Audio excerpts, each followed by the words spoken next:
Good evening. The Design Review Board public meeting of October 24th, 2013 is called to order. Please refrain from talking among yourselves during the meeting. Please turn off or put on vibrate all cell phones. If you need to talk, please leave the meeting room. Anyone who wishes to speak, including applicants, is asked to completely fill out one of the speaker cards provided at the table by the front door and submit it to staff. Anyone who wishes to be re-noticed about a project must completely fill out one of the postcards, that's the brown cards, provided at the table by the front door and submit that to staff to receive notice of subsequent meetings. Current DRB agendas are available by visiting our website at www.ci.glendale.ca.us. A handout describing the procedures of the meeting, possible board decisions, and DRB appeals is available at the table by the front door. Please note that appeals must be filed within 15 calendar days of the DRB decision date. The chairperson may reorder agenda items at his or her discretion. Roll call, Mr. Simonian. Present. Ms. Palmer. Here. Mr. Mardian. Here. And Mr. Malikian and Mr. Sarkisian are absent. The agenda for this meeting was posted on the bulletin board outside City Hall at or before 5 p.m. on October 15, 2013. For oral communications, discussion for oral communications is limited to items not part of this agenda. Each speaker is allowed 3 minutes. The board may question the speaker, but there will be no debate or decision. The board may refer the matter to the proper department section for investigation and report. That brings us to any staff announcements. No staff announcements. Mr. Chairman. Thank you very much and welcome. Our first case is PDR 1310774, which is 2401 Bonita Drive. And Ms. Azadi is our case planner, so take it away. Good evening and thank you. The existing lot was developed in 1926 with a one-story, 1,442 square foot single-family home with a detached two-car garage, and it was designed in the two-door revival style, and it is on an 8,662 square foot lot. The subject property is located on the northwest corner of Bonita Drive and Capistrano Avenue in the R1 single-family zone. The site topography of the lot is relatively flat and has a regular rectangular shape similar to other properties in the neighborhood. The applicant's proposal involves adding 407 square feet to the rear facade of the existing home and a new 228 square foot deck. The house will remain one story in height. The proposed addition to the home will be visible from the street side along Capistrano Avenue and consists of a new master bedroom with master bath, an additional bedroom, and the conversion of an existing bedroom to a new family room. The total proposed floor area of the existing house with the new addition will be 1,849 square feet, and this proposal is below the neighborhood average in terms of lot size, house size, and floor area ratio. The proposed design and building material for the addition will match the existing style, colors, finishes, and materials of the home.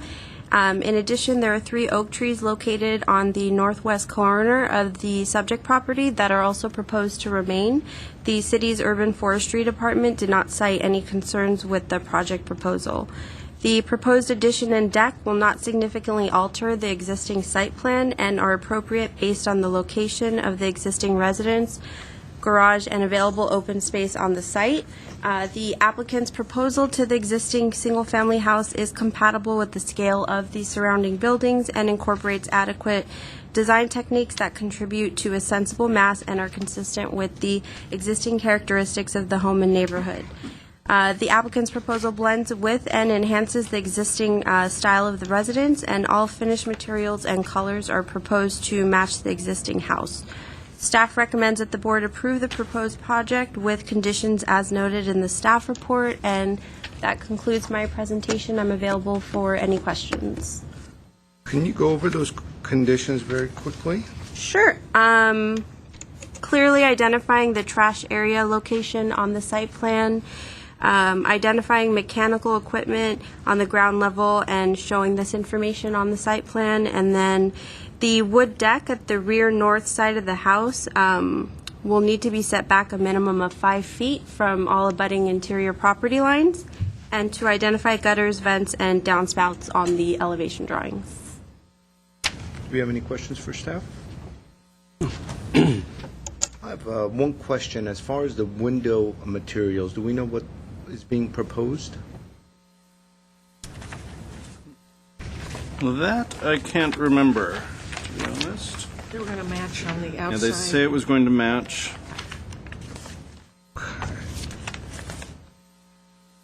Good windows now. So Wait, we can ask the applicant to Okay. clarify that. Later, yeah, thank you. We can't have cross-communication because it's being recorded. Well, very good. Then let's just address that with the owner. And we have Marciano. Come on up, introduce yourself. Welcome. Hi, I'm Marzi. Sion Marciano. I'm the designer. About your question, is from the windows from the Capigliano Street is going to be from the street is going to be a wood window like the existing, and from the back is going to be a vinyl window, the same color. And I just found that in the staff report. What we had heard. On the same thought, Mr. Chair, may I ask a question? I had a question on that windows. Is it related to For the the windows? windows, right. As far as the existing windows and we might all be thinking the same thing, as far as the existing windows of the house are concerned, what material are they? Wood. Wood. Yeah. All of it is wood currently. And is there a particular reason why you're going with vinyl at the rear?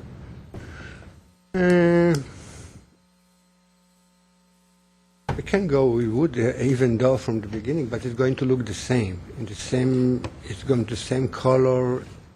Only the material is going to be different. But we can go with wood. It's not a problem with us. And the existing details have a wood sill and also a wood trim. Yeah. Are you proposing the same wood trim and wood sills? Yes. Okay.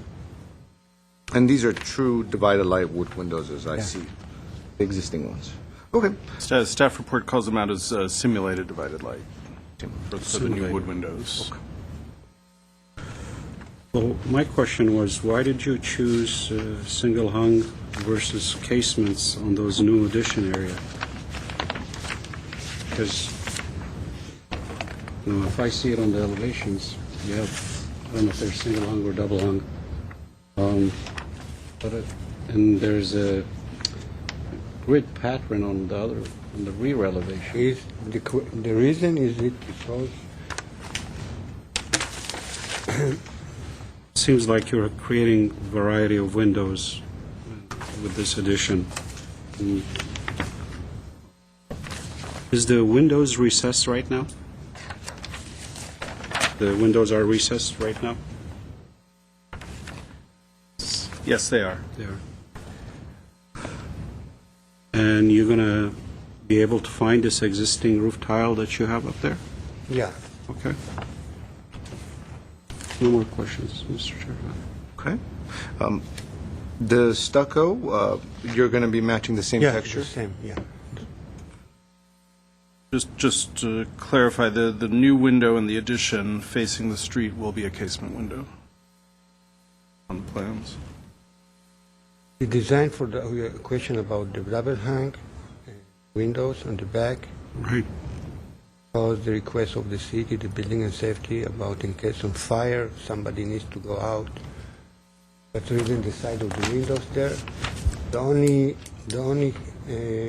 type of window we can use with this size is only to put a double hung.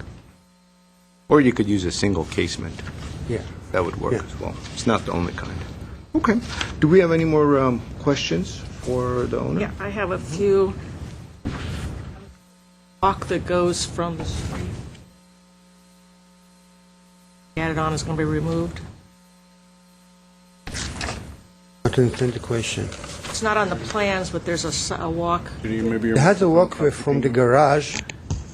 It has a walkway from the garage, the existing, Her already. light is on. Part of that, part of that, what they say, the new and the landscaping, we're going to remove this kind of slab there and put a new landscaping in this. Okay, that's what very I'm small. That's what I'm asking.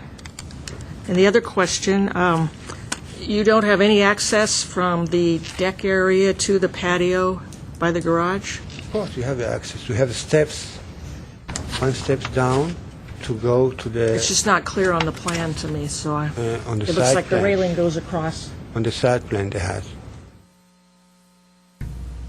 If you see on the top, on the back of the garage, This area? yeah, there has a step up to go to the don't see what patio, it's- the existing patio area. It's going to be attached.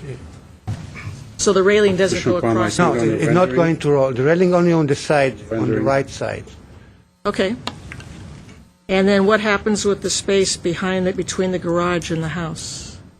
That little rectangle? Yeah, it's going to be open to be able. Will it be Will landscape? it be landscaped or? No, it's not going to be landscape, hardscape. Yeah. It's just not clear, so maybe we Yeah. just need clarification of that. I think that's the only, and are you relocating the closet for the water heater? No. It doesn't show on the elevations, but it shows on the plan. Let me tell you exactly. No, we're not located the water. Okay. It's going to be the same place. You're going to see that on the existing plan, the proposed plan is the same location. Just not on the elevations. Oh, okay. Okay, thank you. Okay. Our next speaker is Myrna Stanley. Yes? If it pleases you, may the applicant speak. He didn't realize he had to fill in a speaker's card, but he'd like to address you. Oh, that's fine. Yeah, you could always fill one out afterwards. And then you'd like to speak after that, Ms. Stanley? You'd like to speak, okay. Yeah, so after you introduce yourself, and then afterwards, you could fill out one of the cards and then give it to us. Oh, I already did. Oh, there we go. Thank you. Well, yeah, my name is Roland Tamayo, and my wife and I are here, Joanna. And yeah, I just wanted to say, I briefly heard your exchange about the windows, and I just want to. Maybe it was a little miscommunication on our part, but I did intend to have the windows be all wood and all with the same opening as the existing. I don't know. For me, if it's possible to do that, for me it was really important to keep with the same style of the house, and to make sure that the addition had seemed like as if it was always there. So it was really important for me to have contractors to work with that would definitely make, like, especially like the stucco match was a very big concern of mine. And so yeah, I mean, I don't know if hopefully it could work out to have wood windows in the back as well. But that's just kind of like what is important to us. That definitely matches with the neighborhood and how it used to look like inside and out from the 1926. I think our interests are aligned. Okay, I great. think we agree with you. Awesome. Thank you. All right, thanks. Ms. Stanley? Thank you, Mr. Chair and board members. My name is Myrna Stanley. I'm president of the Verdugo Woodlands Homeowners Association, and I also live within the 500-foot radius of the project site. And I just want to tell you, we couldn't be more pleased with this application. Can you imagine somebody's coming up here and offering to put in wood casement windows? Holy moly. It was a pleasure meeting with them on site. The addition matches the existing design. The addition on the Capistrano side will just extend the existing wall. The garage will remain detached. It's just the deck won't be seen, and it'll be certainly used with twin boys. We just are very, very pleased with this, and thank you very much for your time. Thank you. Mr. Marciano, you could come up for any thoughts as the applicant, as a rebuttal, if you wish. If not, you don't need to come up. Okay, thank you. Is there anybody else in the audience that would like to speak on this case? No? and we'll go ahead and close the public portion. Ms. Palmer, do you want to start us off? I really have nothing to say. The questions have been answered. I think it's, the design is well implemented. It matches the neighborhood and the house, and I can approve this project. Mr. Mardian? Yeah, I have very little to say on this project. I think it's a modification. It's well done. The only issues is now that he cleared it up, that he's going to match the windows. I'm satisfied with that, and we make sure it's recessed. One comment I had was is to match the eaves detail as the existing, so that has an interesting detail. The other item that I had, I think you alluded to it, Ms. Palmer, is the little archway entry on the side. Can we incorporate that somehow back? Yeah, we would like to. Maybe going out to the garage, right? I think he Looks like there's an opening. yeah, there's enough opening I think to make it work. Those are my comments, and I'll support the project, and I appreciate the applicant for discussing it with the Verdugo Woodland Homeowner Association. I think that's a very nice gesture. Thank you very much. Well, I agree with my colleagues as well. It's a modest addition, and it's the idea is to match what is there and match the existing, which is, I believe, your intent, which is what we always like to promote in these neighborhoods. And as such, I think we've already discussed some of the conditions, but we'll quickly go over it. So if you would, reiterate the conditions, and I believe there is a consensus for going along with staff's recommendations, and then we'll just add one or two conditions that will deal directly with the windows and the window surrounds and the eaves, etc. Okay. This is Vista's first hearing, and she's done great. You've done wonderful.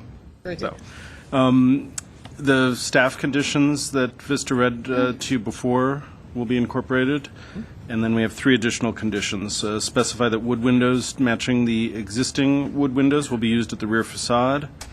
Match the eave detail at the new construction to the existing eave detail. Before we get to the eave, as far as the windows, basically all the windows that will be replaced will match the existing, and will have a similar sill and window surround details. Right. The windows and Window sill, window sills surrounds, and and surrounds. same recessed typology, so Yeah. they all kind of match. Standard business for us, so we will make sure that happens. Good. The eaves will match the detailing of the existing eaves, and an arched opening will be reincorporated at the garden wall, similar to the arched opening that's being removed. Great. I think that gets it all. Do I have a motion? I would move to approve. Second? Wonderful. Roll call, Chair Simonian. Yes. Oh, he goes last. Yeah. Whoops. Ms. Palmer Yes. and Mr. Mardian. Yes. Thank you. Yes. Chair Simone. Chair Simonian. Yes. Thank you very much. Our next case is PDR 1322734, 2940 Edgewick Road, and Mr. Baxter is our case planner.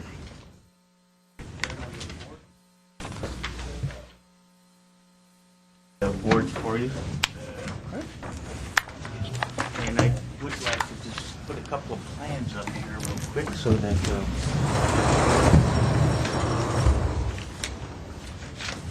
real quick here, I had a couple of plans that I thought would be appropriate. I don't know what. These are for. So let's see, this is B. Here. I don't think there are.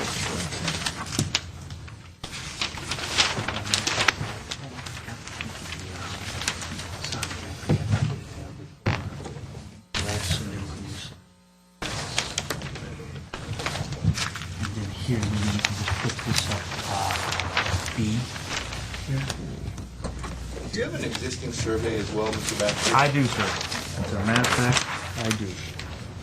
Good work.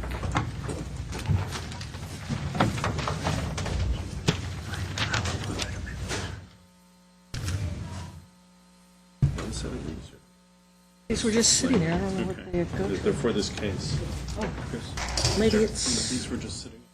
they're are sitting right here. Well, Maybe they're my Those are in copies. support. you want me to? But there's, I think those might be my copies. okay.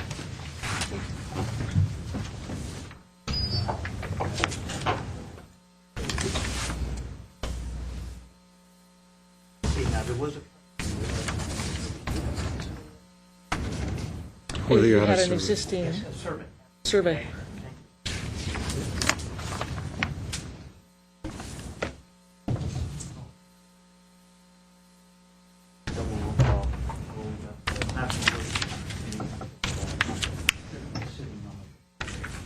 Okay.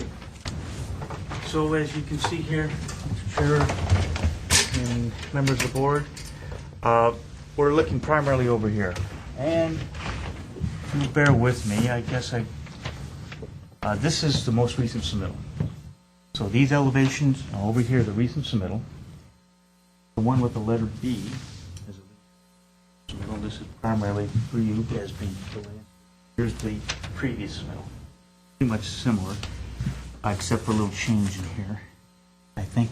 And then again, B, this shows a section, and here's a section here. Okay. So, new, old, and new, and old. Old will be on the left, new on the right. So here we go. This is a second submittal. The last one was in March of this year. The house is about 20 square feet larger from the last time it was reviewed. It's a vacant lot, has a relatively steep slope, 49%. And the applicant has a pad area that's, when you'll see in the survey, it's generally in this location right here. So when you look at the overall slope, it is a 49%, but there's a bit of a pad area here. Now, in the last submittal, actually, let's see, did any of you see this before? I think I know, it was it board wasn't two. our board. It was board two. Or two? Well, maybe, okay, let me just take just a little bit more time then. Go over To give you a and little, refresh us on the give a little comments. refresher since, Sounds good. because what we have is we have comments. And, here we go, sir. Why don't I, Jay, go ahead and take those. And why don't we, if you want, I'll, if you want it on the board? Put it over the landscape plan? Okay, this is the first one. So this will be the more recent landscape plan. Okay. So you can see here how the house here is trying to follow the driveway and a bit of a pad that's existing out there. So it's a little bit of a pad. They're expanding, and they're going to have a 5-foot high retaining wall at the back. So we'll take a little extra time since this is really your first review. So we have a 14,000 square foot lot, hillside lot, slopes down the hill from the street. Neighbors on either side. We have some section views here that show neighbors on either side. I think these are pretty much the same. Again, this is the new submittal, the old submittal, and this is looking from above the street and down the hill to the neighbor below. And this is looking from side to side, looking from the back, going forward toward the street. See some relationships here, but it looks fairly similar, for what I could tell. That's the old, This is going to be the old one, and this is the new one. all right. New on the right, old on the left. Again, the house is about 20 square feet larger from the last time. The big change will be the setbacks are just a shade larger here on this side and over here from the previous submittal. If you look here, it was more of a boxed area here. Here it sort of sets back a little bit. And then at the front, there's a little bit of a pushback here, whereas there's not so much of a pushback there.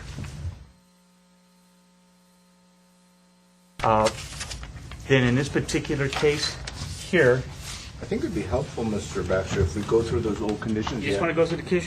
Yeah, I think Yeah. their comments would All be right. the Very best good. barometer for us to go with. All right, very good. and we'll do that. So the previous board comments, we have 7 of them, and actually we feel that 4 of them, they actually meet pretty well. But I'll go through these. The first one is a rather lengthy condition, several parts. Revised site plan.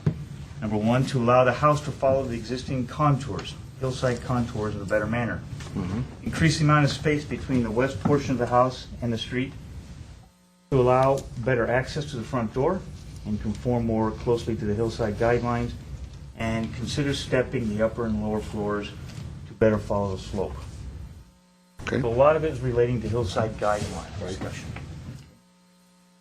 Number 2, regularize roof slopes. Okay to break up roof line to enhance composition and add visual interest. Both of those, we felt that the applicant was making some effort at trying to make that. So we feel it's a little better design for both of those two. Number 3, better integrate entry portico into the front facade through careful attention to proportions, material, and overall design. We felt the design was an improvement, but we do feel here with the condition that the entry turret, porch, and roof could be better integrated, and windows could be added in the turret walls to follow the, and maybe like have a window to kind of follow the stairs up and down. That was just a thought that we had as well. Number 4, also we have some concerns. Improved design and details of windows, including their overall patterns, sizes, placement within openings, and edge detailing. Specified material for windows other than vinyl. So the design and overall pattern is fairly similar to the previous. The edge detail that they're proposing here, staff is not in support of. We're recommending it's a 6-inch cement trim element. We think it should be a simple punched openings with sills at the bottom. This proposal is fiberglass windows. These were your vinyl. So we think fiberglass is a better choice.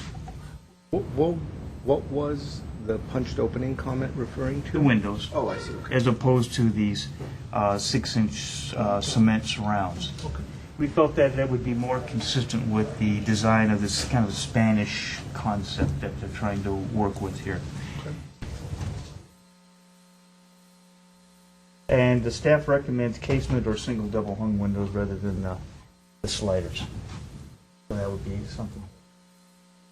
Now the 5th comment is include additional cladding material and or trim besides stucco. We felt that they were proposing split face. We thought since it's at the back and lower part of the house that we'd probably live with that okay and felt comfortable supporting that. We also felt the change to the Spanish design didn't call for trim in the way the previous proposal might have. In terms of in terms of trim elements, that when we were talking to the applicant before was to find a design that was an architectural style, and this seems to be a little bit more appropriate, more identifiable. The downspouts, the applicant has drawn them in here, showing the downspouts across here and see here, so we felt that addresses that issue. And then the colors, the color palette that harmonizes with the hillside setting for roof, walls, windows, and doors. We felt that the color palette is acceptable. And I have on the material board that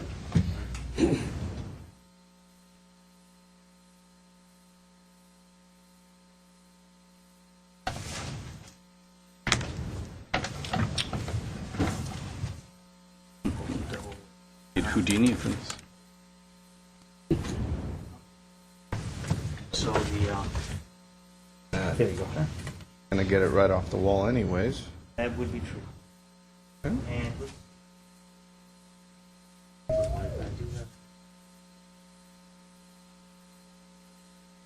Yeah, we can do big view.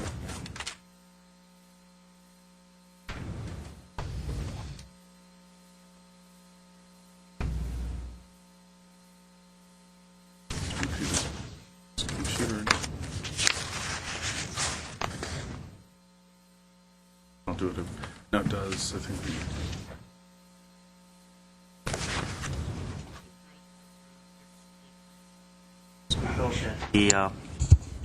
That the project was fairly consistent with those in the neighborhood. And so, let's see. All right, here's some photographs here.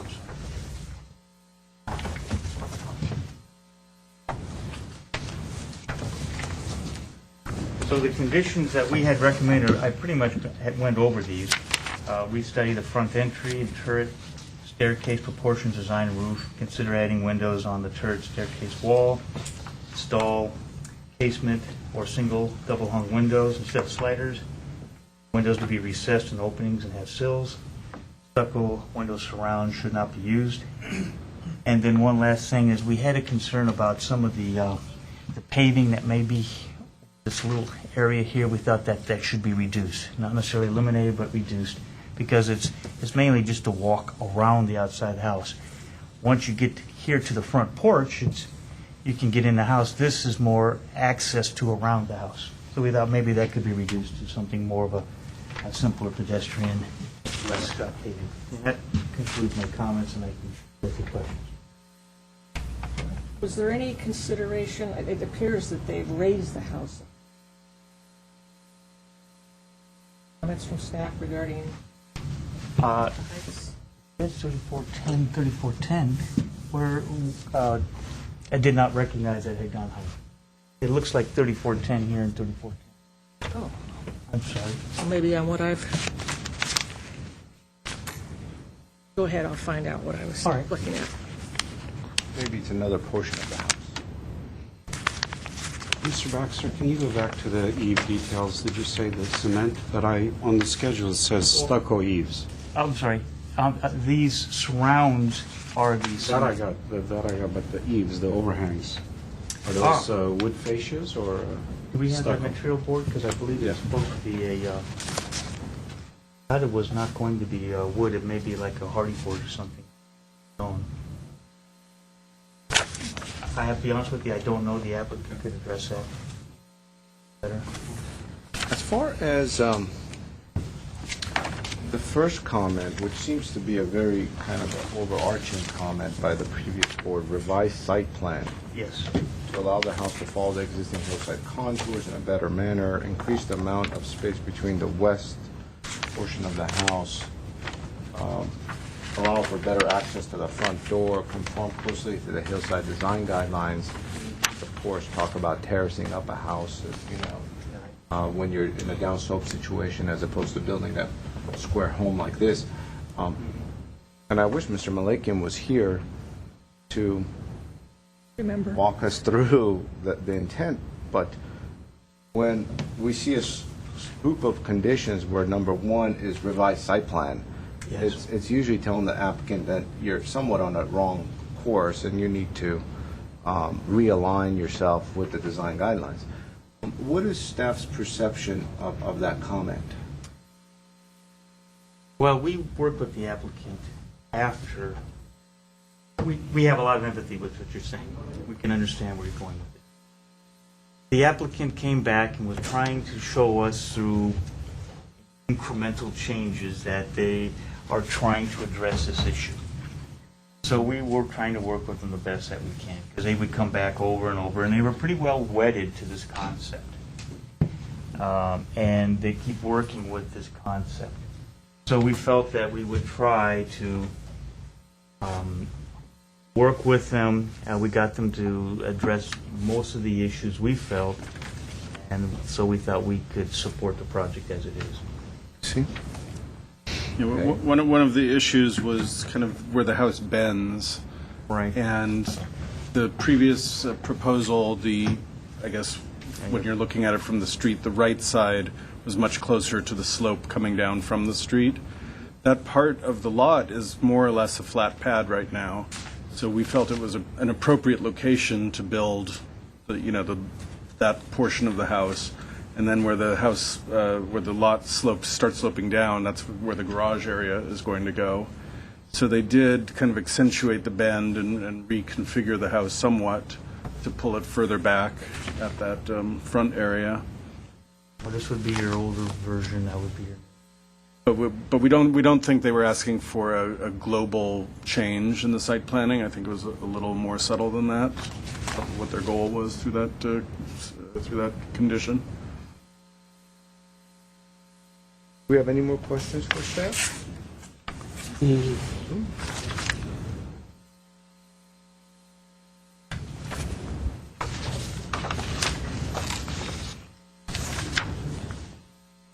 I had a question, Mr. Baxter.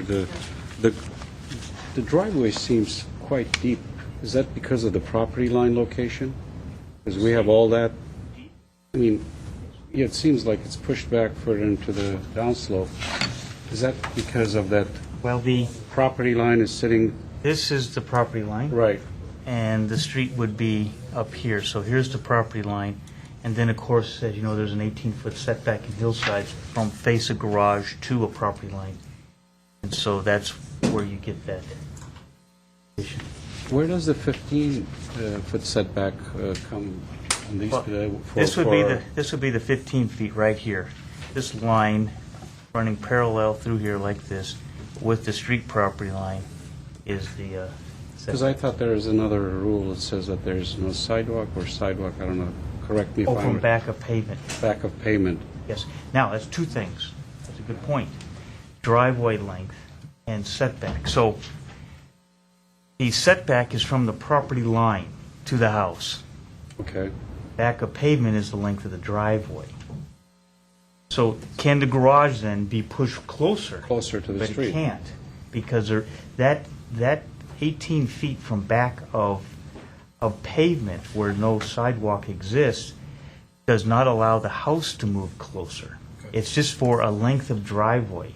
Okay. I mean, if the house was turned if the garage was turned at a 90-degree angle where the door opened this way. Right, right. See, then That's you would have your 18 feet here, and the garage could be all the way up to, whatever the 15 foot 15 was. foot, right. As it is now, though, it is actually 15 feet from the face. It's just the garage door they've got to push back a little bit to meet that 18 feet. So I think if you, Yeah, the setback is 1610 to the face of the garage, to the property line. Then the no, garage, that's actually, that's an 18, I believe. 18 is to the door. Oh, yes, okay. So that's why I was kind of confused with 1610 and 18. How does that? Well, see, how far do you set the garage door into the garage wall? Okay, See, I think that's part of the issue there. okay. They could need address to some of meet those that. during our That's deliberation. part of the, Okay. kind of the difficulty Okay. at that, using this type of design. Well, we have a lot of Thank you. people ahead of us this evening with Yes, we do. cases, so Yes, sorry. let's perhaps address some of those with the applicant and so Okay. forth. Then we have several cards on this case, and I guess we'll start off with the owner, Frank Ye. Please come up and introduce yourself. I know you have your landscape architect here, but do you have an architect or a designer? that- I'm architect myself. Okay, very good. Okay. Welcome. Good afternoon, ladies and gentlemen. My name is Frank He. This has been reviewed last time. I worked very closely with the planning staff as well as the neighbor. I showed the plan to the owner on the right hand, left hand, upstairs, the downhill side. They give some comment. I take it. I enjoy very much, and particularly with the planning staff, give me a very good input. As you may see, two of those I could find them. They sign a support. The one nearby my family room, that side, he is out of town. Usually he will support too. He see my latest drawing. He's before and after. He very happy about it. Especially he say the overall on four side elevation, very unique personality. And he also see my response to the previous planning staff recommendation, a little bit overall further distance towards the street. I give a footprint setback as well as the second floor master bedroom setback. And given follow the contour, especially you will see on the east elevation on the wall. Before you will see the wall is straight plane coming down. Right now, hillside guideline requires some kind of tier, 1, 2, 3, a step. Going up, follow the contour so that you have a tier of the roofing to respond the existing site. Now, and a downspout, we taking care of that. We have a fiberglass window frame. We adding a lot of detail, particularly the one mentioned detail, very unique. To harmony balance look like this building was sitting there on the side very well. That the comment word by word I follow the neighbor. One neighbor say the comment say much better than the previous design. He love it. The one comment on upstairs, that's the one he say that's better. The one down the hill, he was more concerned about how he's looking up to me. He don't want to see my window. I don't want to see his window too. So that we agree. We talk about it. I say we have a landscape architect. We give a lot of heavy landscaping on the downhill side. Particularly, I draw a section on the wall, indicate where the tree planting on nearby the property line, how they would be block out the view. You see the section.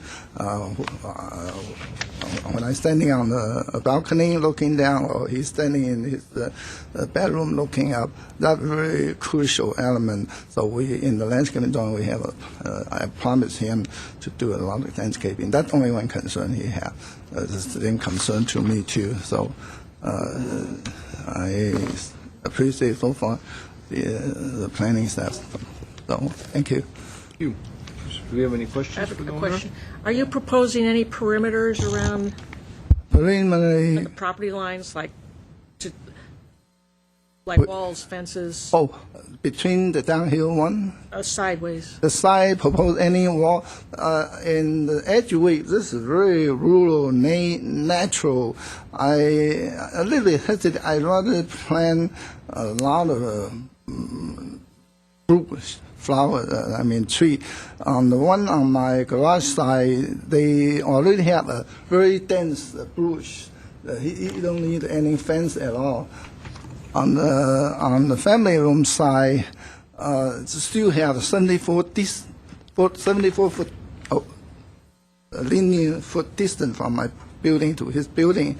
And then in the landscape drawing, I also indicate a lot of tree to hidden away the view from him or me. In the design previously, I have a sliding door open up and look into his house.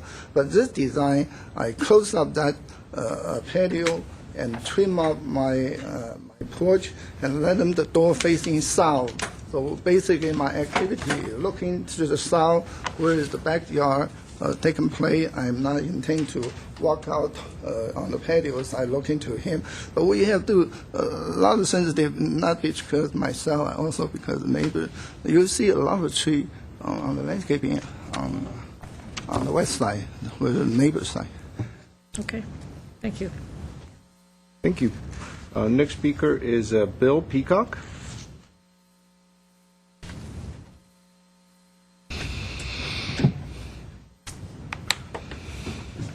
Welcome.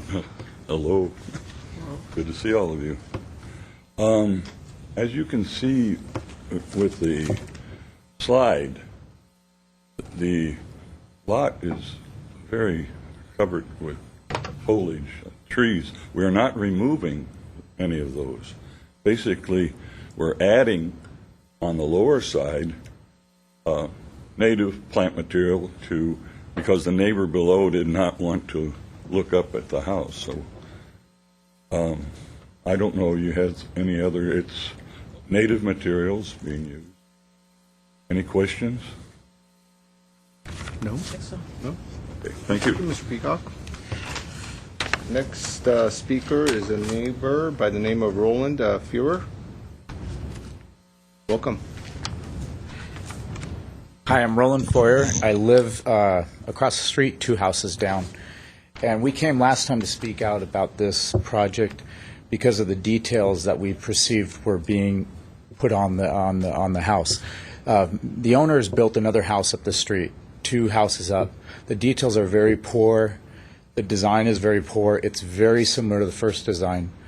And we came up and talked about problems with drainage, problems with gutters, the details of the stucco eaves. Everything is stucco trim, and it just looks like a suburban track house, not a custom house, something that we'd like to see up there.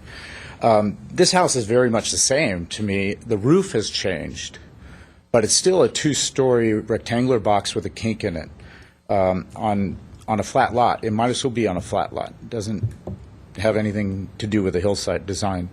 The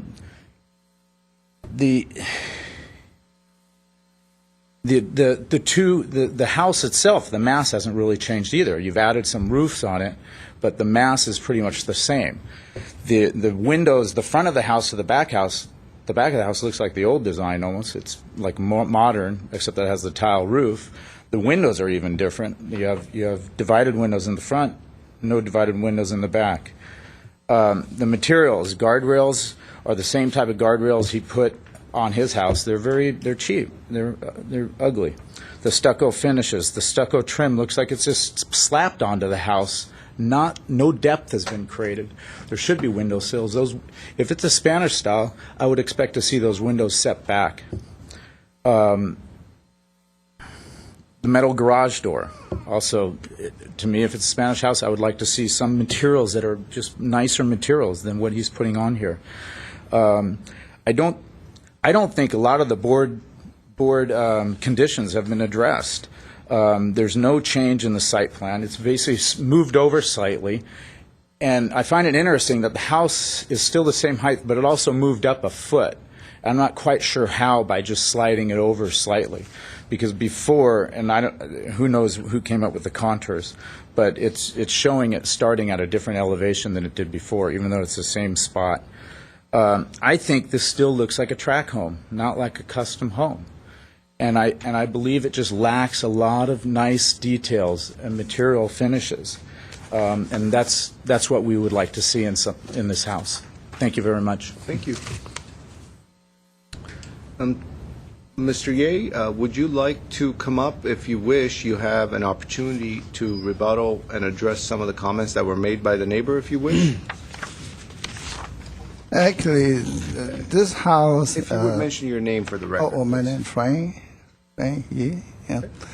Yeah, actually, just opposite the way he mentioned, I feel very surprising because whether the detail or not, planning board will attract to me automatically ring the red light. I take care of every detail on this building, more than anything I work for and my customer. But this is my retirement house. I will be glad to make it excellent, whatever recommendation he give to me. Now, the hillside, the last recommendation will respond to the hillside guideline, because the building 35 foot, the lowest point, 35 foot high. I'm trying to resolve that problem, not the straight wall, and creating a balcony, a deck, a reset, to make a tier. That's exactly what the design guideline requires for. So on the previous building, more like very plain, but this building is very unique. It's red tile. Because the hill, when you go down the street, all you just see the roof. The roof is an important element. You don't see any on the building. You see a cross line on the front elevation. That the street line. So all you see the roof. The roof, you make a successful roof up and down. I create a pattern up and down to articulate the mass, give a feeling. I design with. Sorry. Thank you. Are there others in the audience that would like to speak on this case? Okay. With that, I'm going to go ahead and close the public portion. And Mr. Mardian, do you want to start us off? Sure. All right. first looked at the plans, I thought it was going into the right direction. I think the style is moving into the right direction. But I do have some concerns with the site planning and the mass. I think the front elevation has been enhanced, but I do agree with staff's comment about the turret. But I still have concerns on the other elevations. I think it looks much more massive than what previously presented. I don't know whether the garage is sticking out too far to the garage, to the hill, but I do feel this particular end is much more massive than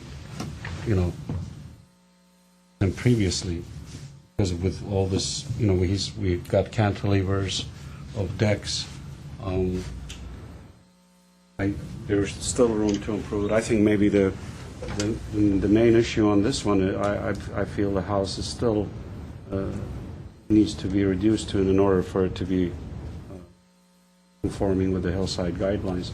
I know the average is fairly high in that area, but this is a downslope. And I have some concerns with the details of the eaves. And I do agree with staff that if we're going into a Spanish direction, the windows should be, those surrounds should be eliminated and have the sill casement windows. And I didn't get the rationale on why we have muttons in the front and not in the back, or was that some Well, we've heard it's a view issue. view issue? Okay. And then just to clarify on the eaves, I checked the drawings, and it's calling out for kind of a stucco cornice treatment at the eave. And I do agree with also the recessing the windows. And if we're going into a Spanish style, the tile that you presented is not really a Spanish tile, in my opinion. It should be either one-piece S-type. This is more of a track home kind of a treatment. But my main concern is the south, I think it is the south elevation.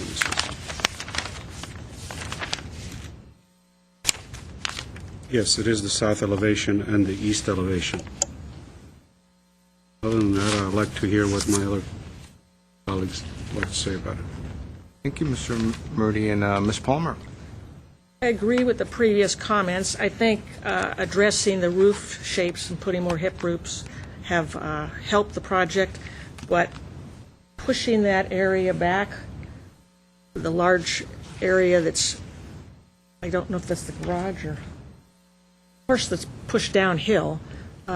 When you're on the site, it looks extremely tall, and the fact that I think the roofs help, but when you start cantilevering the decks, I don't think it addresses the hillside ordinance, which talks about stepping down, and this is not stepping down. I think it's stepping straight up, and it does look more massive than the previous submittal. The other thing I noticed, you've created some flat areas in the back, and I don't know how that's going to work with the grades, but the flat areas go down to a new retaining wall. That whole area, other than a few feet of patio, is planting, so I think they could consider maybe putting in a crib wall instead of a 5-foot retaining wall, which crib wall could have planting in it. You can make a crib wall, I think, per code taller than a retaining wall. And I think that might help things a little. I do agree that the windows should all be the same and recessed. And I'm not sure if this stucco is what the finish is on the stucco. I don't know if it's, is it a machine stucco? I don't think it says on here. It should say something there. Anyway, I agree that some of the details should be more in a Spanish style if that's the intent. Like a smooth travel It stucco says, finish. yes, sand finish application for stucco. Okay. I think that covers, I just think in general, it needs work as far as making it work with the hillside, because it's a very steep slope, and if you are on that, would be the east elevation, it's very tall vertical at that point. And from down below it, it looks even taller. I think it's fine from the street, and a lot of the houses in that area have similar shapes, but we can't, just because the rest of the development is that way, doesn't mean that we perpetuate it. Another one. It might have been before the design Exactly. guidelines. Yeah. for So the those are hillside my areas. comments. Thank you, Ms. Palmer. I would overall agree with what's been said and what's been discussed.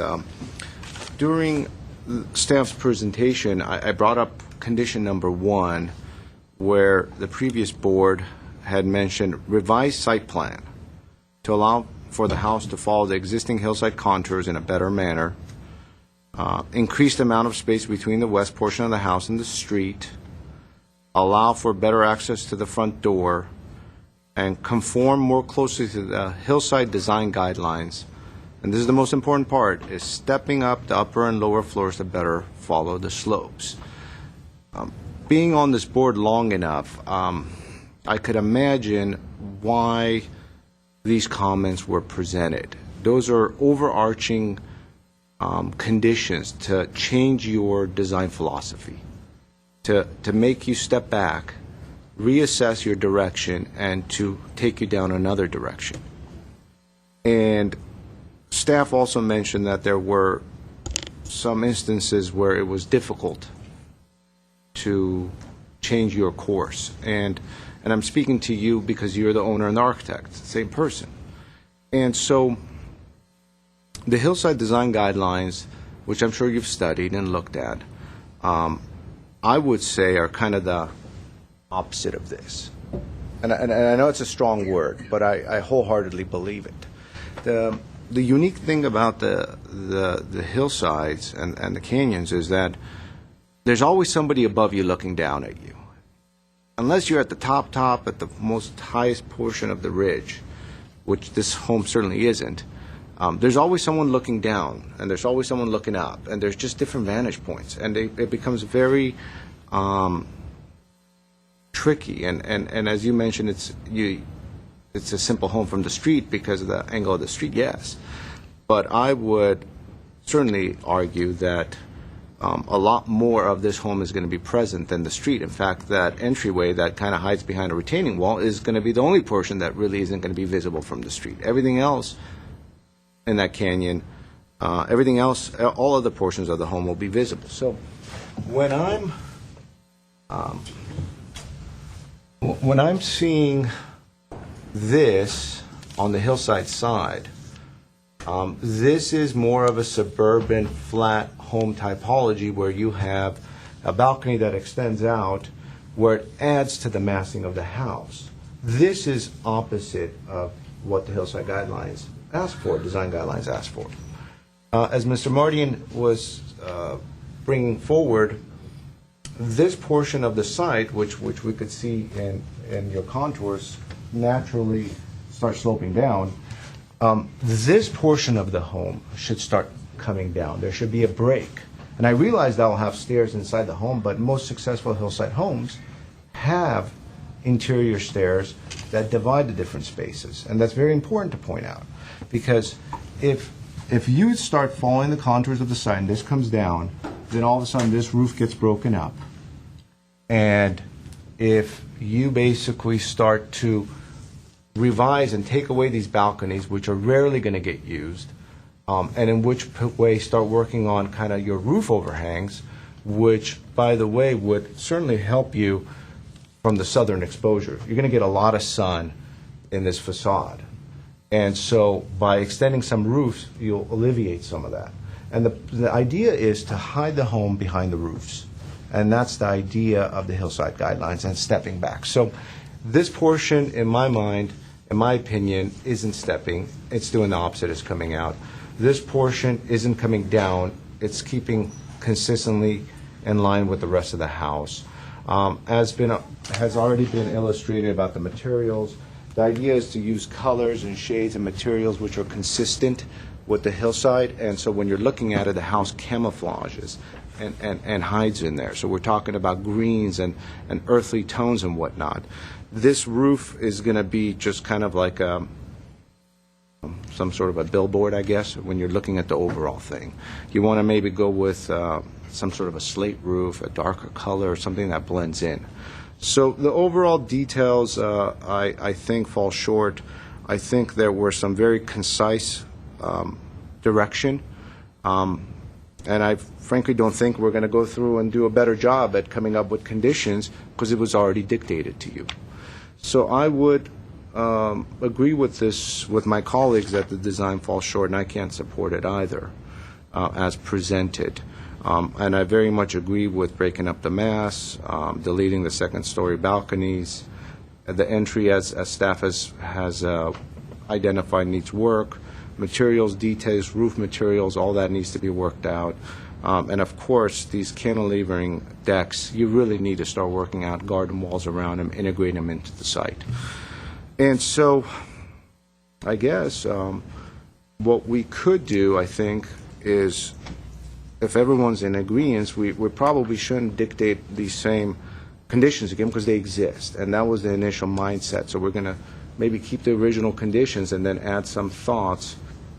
But I don't want to put staff in a scenario where you're coming back and just changing one or two things on this thing, because that's not what the intent of it is. It's a whole new direction. And so what does the board think at this point?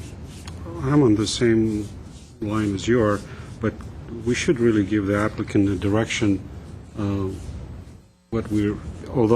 the conditions are fairly straightforward, but I think we should give him some sort of a direction as far as the style. Is he, in the right direction with it? Reducing the mass, obviously. We've identified several portions also, already with the balcony. Maybe a reduction of square footage may, be the solution in this case. And I think my main concerns, I want to say it again, is not the front so much. The front is a tremendous improvement. The roof line, the hipping helps the hillside, but I still feel it's still massive. I don't know whether a reduction of the square footage is the key in this. I don't like to dictate square footage, but if you come up with a design that is, shows me less mass and same square footage, I'm fine with it. With that, For clarification, as we work with the applicant in the future, the question of I think it's the east side of the property that's too massive. With the garage is dictating a lot of that. Are you suggesting that the garage be sunken also with a sloping driveway going down to it? Well, that's what I think the difficulty is when we're prescribing these things. When the overarching thought is revised site plan, it's very difficult to try to prescribe solutions to what's existing. I understand. I'm just seeing the garage as kind of a stumbling point because this is the only real location the garage can go on this site. Well, I'm not convinced of that. I think there's several solutions to the garage, but ideally, if this portion comes down, following the existing contours, and we're just kind of being general, and I think that's Mr. Mardian is asking for some general direction. Mm-hmm. And so maybe this is a portion which I think could come down based on the existing contours. There's also a thought process of kind of eliminating some of these second-story balconies, mm-hmm. so that will take away from the mass. There's a thought that I'd already mentioned is kind of overhanging some roofs to provide southern exposure at the same time, mm-hmm. camouflage the building. Now, as far as the exact location of the garage, I think that's up to the architect to try to work out. And it'd be very difficult to put staff in that predicament to try to solve that for the applicant. May I interrupt you, Mr. Chair? I was at the site today. I concur with staff. The driveway location, I think that's pretty much the location this house will have. But I do, maybe, I'll put that in my comments, is you could really drop the garage maybe a couple of feet. Easily. Just straight in. Yeah. You could drop it a couple of feet. You're going to have some pump things like this for this house anyway, to drain everything or the water up. I think there is room to drop the garage at least a couple of feet. Of course, without, of course, it has to meet the zoning code requirement, but I would add that to my comment, if I may, Mr. Chair. And I think we need to emphasize using quality materials and materials that work with the hillside guidelines as far as colors. Textures. Now, is this something we can continue, or is But I it would something encourage we them need to to return for design? look at the crib wall situation as opposed to Yeah. retaining wall. Because this is the second review. This is the second review, Mr. J, right? I'm sorry. Is this the second review? Yeah, this is first return for redesign. You have the option of another return for redesign or an approval with conditions. And I would move to return for redesign.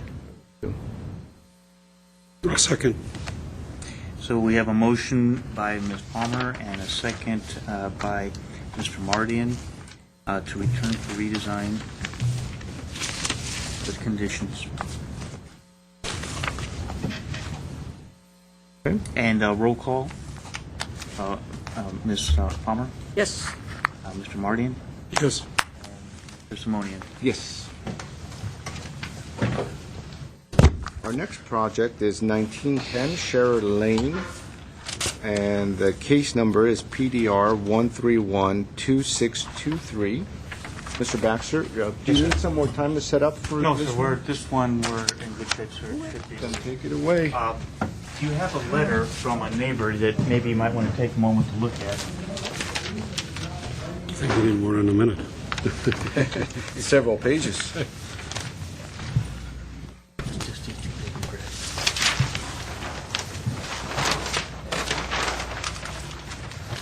And for the record, we do have the Shivani family letter that we are reviewing. Did the applicant, Gary, did you get the copy of the letter? Okay, all right. Yeah. So, the applicant brought in a plan with some perspective, so he may want to, here you go, here. Copy of the letter. Brought in. That up for you.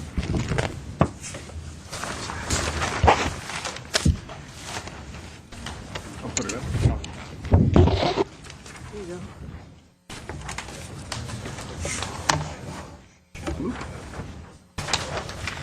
What is it?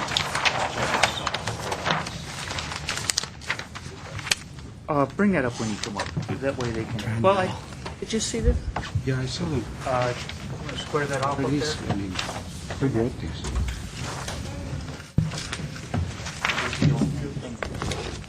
Is it not to your liking, sir? Well, it just tilted. Oh, look at this, look at this. There you go. You can say, why is this building crooked? Yeah. Okay. All right, Mr. Chair, members of the board, our project is here in front of us again.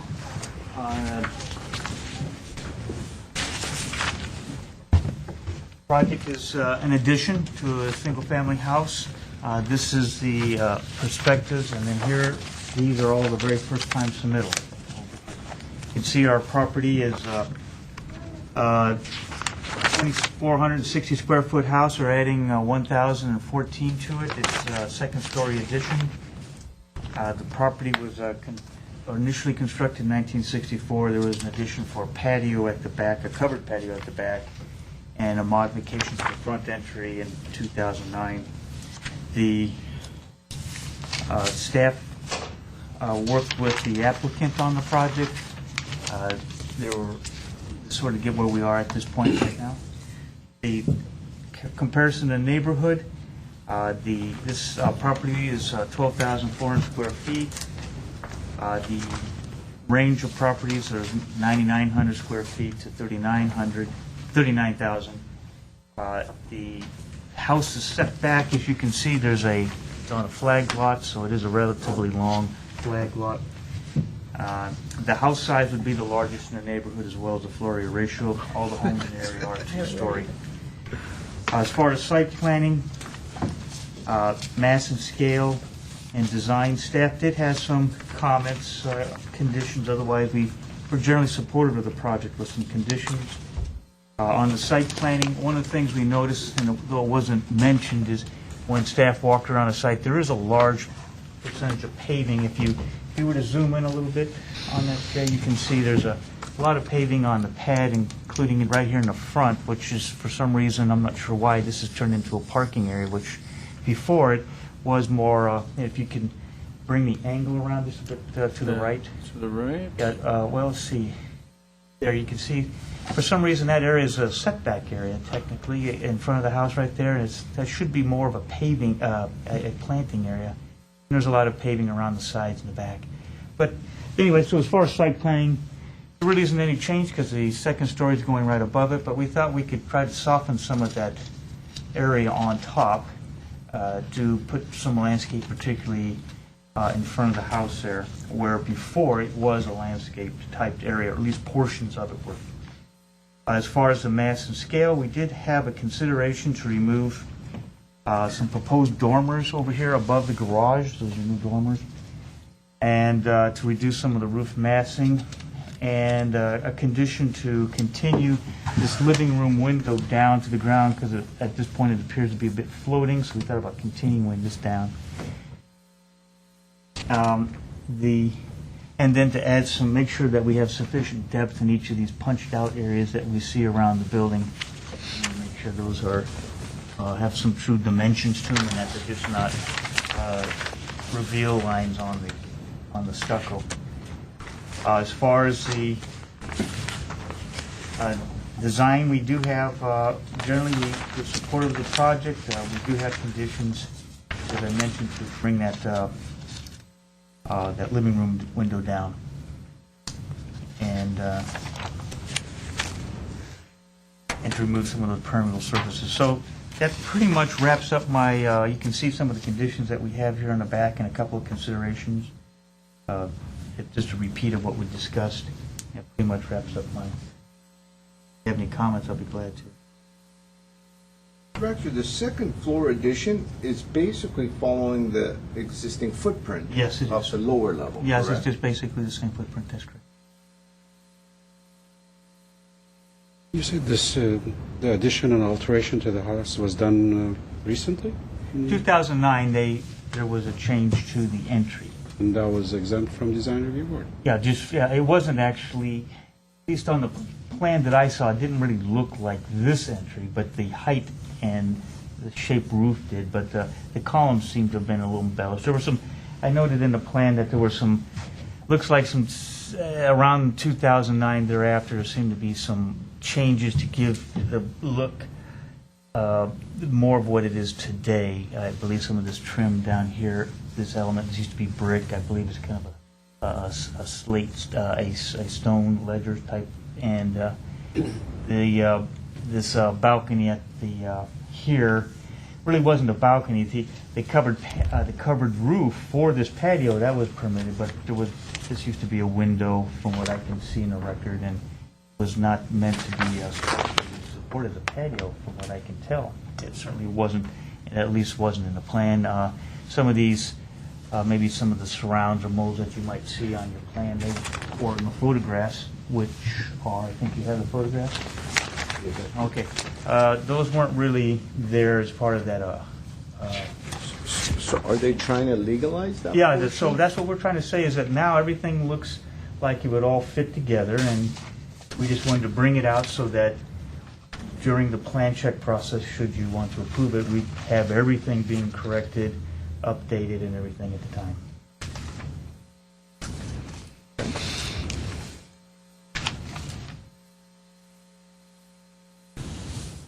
And as I noted here, these you have a letter from the neighbor. The neighbor also submitted these photographs with some showing what he. Do we know if those are accurate? No, we just got this afternoon. Okay. So it's just an artist rendition, It is. rendering of what.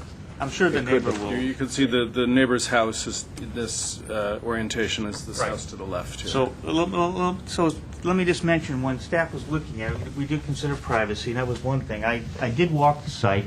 Mr. Platt, if you could pull it down just a little bit in this direction. Okay, yeah. So I did walk the site, and I walked all the way back over here and all the way around. That was one of the things I was looking at just for the landscaping. I thought, well, you know, a lot of paving and all that.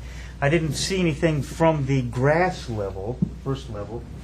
Then I came overhead here, and I started thinking, well, is there a privacy issue? And if you go out on the site, it's a very steep slope, and when I stood out there in front of the house, it is very steep. It drops down dramatically, and you know, it was my call. I didn't think that because there's a fairly high the landscaping too. I thought it was fairly screened from this wall right here, and then from the Google map looking down here, I thought that, well, you have the house that tends to block the pool, which is over here by the road, and I thought maybe the addition wasn't going to be that intrusive from this distance to that distance there. So that was my call as far as the privacy goes. I didn't think it was a big an issue. The neighbor disagrees with me, and he's did photographs in his letter that shows why he disagrees.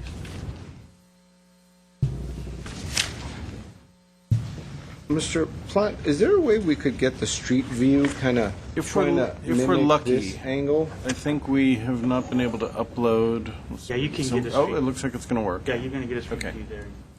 Flip it around.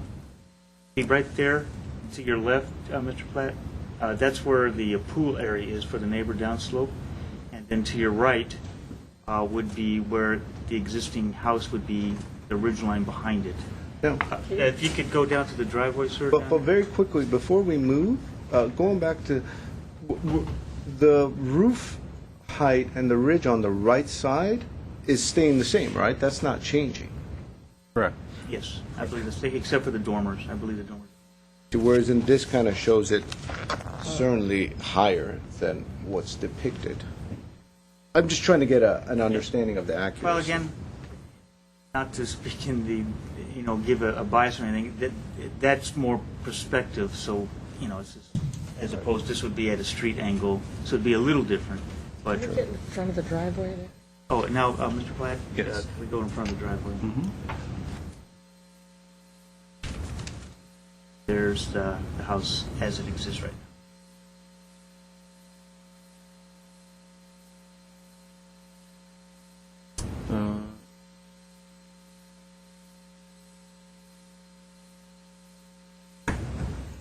When I looked at the building permits, and you can look at the plan for that front entry, the difference is it's more embellished a little bit, a simpler design at the time. But the height and relationship to the walls look pretty similar. It's just sort of embellished with a different style than. Do we have any other questions for staff? Well, thank you, Mr. Baxter. You had two difficult ones, I think, one after another to go through as far as history and all the different layers to the onion. So we appreciate it. I only have two speaker cards. One is the applicant and owner, Alfred Datyan. If you would please come on up. Oh, okay, we'll find them, I'm sure. So we'll start off with the applicant. If you would please come on up, introduce yourself.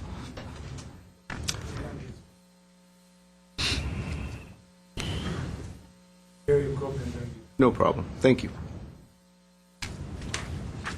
Before we speak, Yes. can I ask a question? Don't we require story poles for such addition? In this particular case, I think this was an existing Two-story. story. It's a fair question. I didn't think about that myself because it was an existing two-story already. That's probably If story poles were required part of the application. Not that I'm aware of. Yeah, I don't According to believe story. for additions to existing two-story houses that we require them, but I was hoping you're not sure. Not aware of that. That was just for the new Just for two new, I new believe. second story. Okay.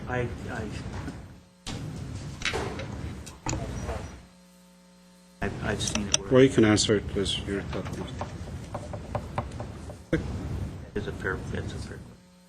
Go ahead. Yes, introduce Good yourself. afternoon, board members, honorable chair. My name is Gary Akopian, and I represent my client Alfred Davtian, and I'm the designer of the project. For the records, I reside in Glendale, and also I have an office in Glendale, 635 West Colorado, Unit 121.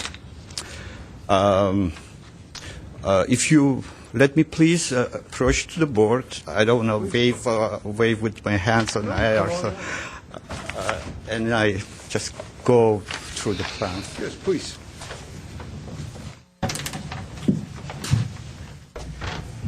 Oh, we have a pointer too. Yes. And also I have additional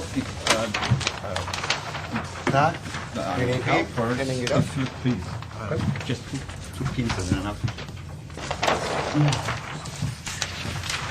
Okay, we'll move it over farther so that you don't need the title block within there.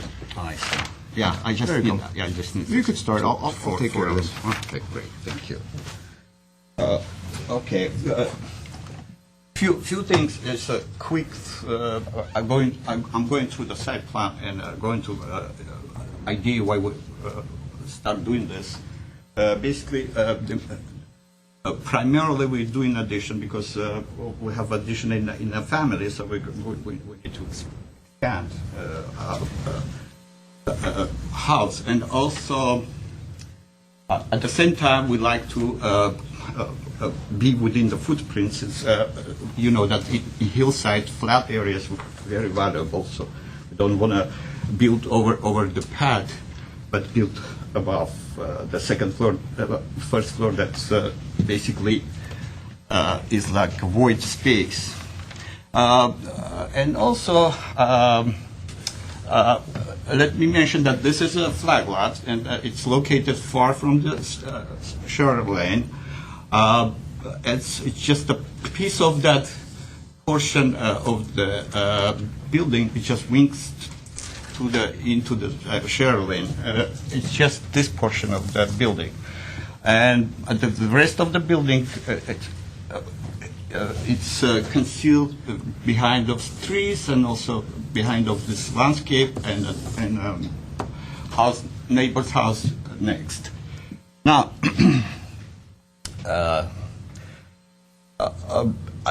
yes, there's some issues was since we are adopted the house. I did adopted the house from previous designer, and rather built from the beginning than add something previously done. But with all considerations and all past design, I decided to do slight differences, slight changes. So I want to disturb the whole house and initial design, but by doing this, also I had problems. One of those problems was that the main level, living level, is stepped up, and it's split from the main from the two levels on the other side of the building. So it creates some kind of a problem. For the mass and for the heights of the building, but and it is strange in the situation when we have a flat pad, when you could build on a level with all the house. It was a solution to me looks very strange, but again, it's given to me. I need to resolve it now. This is kind of a schematic schemes showing design process, how I started with what was initially and what I've done, and how I reached the end in sequences. So this is basically a scheme showing the existing layout.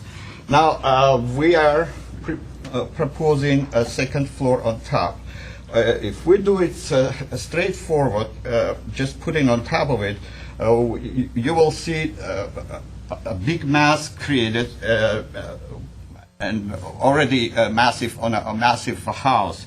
So what we need to do now with this situation, I propose, this is the catch of the entire design, I just propose to continue plate line that we have on the second floor to the other side of the house. So we could have one plate line running around the house. And it brings the this portion, this massive portion down. Also, it was so bulky. Imagine there's a second issue: the break between these two buildings. May I interject for 1 second? Your time has run out, but I know the owner had placed in a speaker card. We could grant you extra, perhaps 3 minutes, if the owner does not plan to speak. That's fine. Okay. Go ahead. All right. Yeah. I just followed two other steps, and I'm done. I'm sorry. I just wanted to be fair to everybody. long. Yes. But this is very crucial. It's like the essence of a whole design process. Now, the second problem and conflict was the transition of the roofs. What I did here, I just extend this portion to the up and break the right in the middle of that breakage of the roofs, and I blended in the roof on the back. And the last thing we did, there's so few shifts, unpleasant shifts in the layout of the facade. Particularly this part of the facade, when the two windows that pairs, they're shifted from the garage door. So what I decided to do is just, and with help of staff, I actually moved this window. So the project was limited in the budget. We decided not to touch the colors and stuff, but the last thing that we need to be done is just create proper facade. So we spent a lot money here, and we did all that touch-ups to create some kind of pleasant and proportional final facade. Also, there is an element, pop-outs, again adopted from the previous plans. Those pop-ups become a nice element that repeats around the building. Also, we have the same pop-out here, pop-out here, pop-out here, and French balconies, which is they're not cantilevered. It's just they are flat with the walls. 1, 2, 3 French balconies. And the last thing I'd like to mention that as far as this relationship concerned between those two buildings, I know that owners of the building are concerned about this, about approximacy of those two big buildings. I strongly believe that we don't have any interference with the view, since it's going to be set it off. The second portion, the second story portion of that second story, which facing them, and also it's about 50-something feet from this property. If you could wrap it up, please. All right, that's all I like to. And if any question, I have one question. These pop-outs are how deep? It's about 8 inch. That much. Yeah, it's just like design elements. And was there a particular reason for the yellow color? That's what it's given. I mean, that's original color. Is that the color? Yeah. That's not So very it's good. different than... Yeah, we would try to match. I mean, it's just a technical issue. So you're Yeah, we're proposing going to to- keep it the same color Yes. as the existing? Do we have any more questions? I don't have any. Okay, thank you. Thank you very much.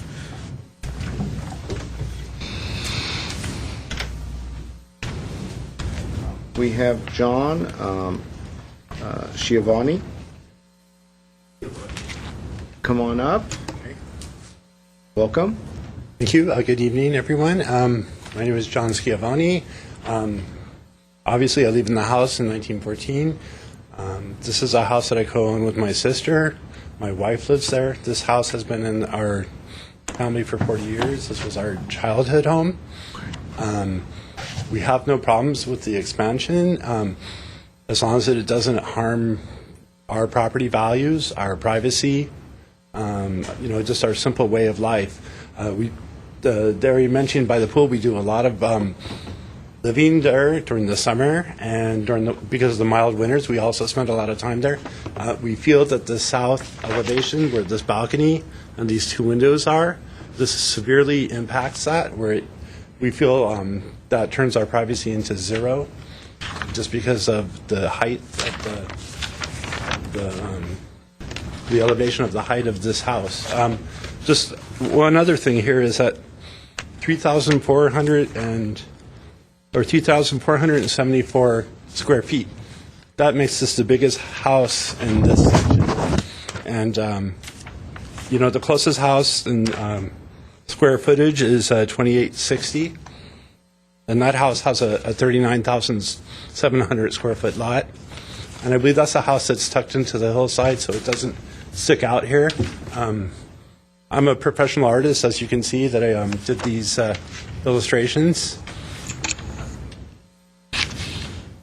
Go ahead. Okay. These illustrations, I don't attest to be accurate, but they're arguments for my case because I read final review on this, and I didn't, as a designer, I didn't see anything that suggests. I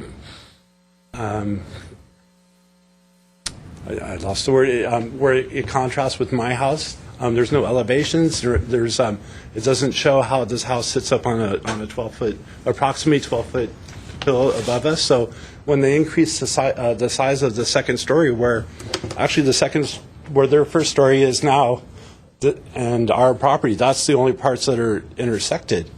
And I think this was done by design by the original designers. This is imbalance.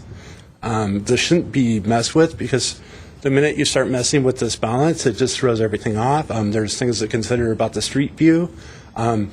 These were my concerns when I created these illustrations because I'm a designer. I'm a professional art director, and I see this in a design point of view, and I understand balance and scale and design, and this just didn't sit well with me as a final design. As a neighbor, I feel that we have not been contacted at all. From our point of view, this second-story addition is going to be at a perspective of a third-story building from our point of view, because we're already 12 feet below. So this is another issue. Sunlight, the sun sets below the house, and this will create more darkness for us in the wintertime. Can I, as you're running out of time, and I'm sure you have other family members which could kind of continue your thought process, can you come up on this TV screen? And it's kind of tricky because once you touch it, it's going to rezoom. Don't touch You it. don't want to touch it. You want to kind of hover around it. If I use a pen. Yeah, but you want to stay a few inches away from it. So, this is the second-story addition that's happening in this area. Right. And they have some windows this way and they have some windows this way. Right. Your primary concern is this area. Right. Our primary concern is because this provides a sight line to our pool area. I mean, when I took that picture of this, I'm approximately about right here. Oops. It's very sensitive.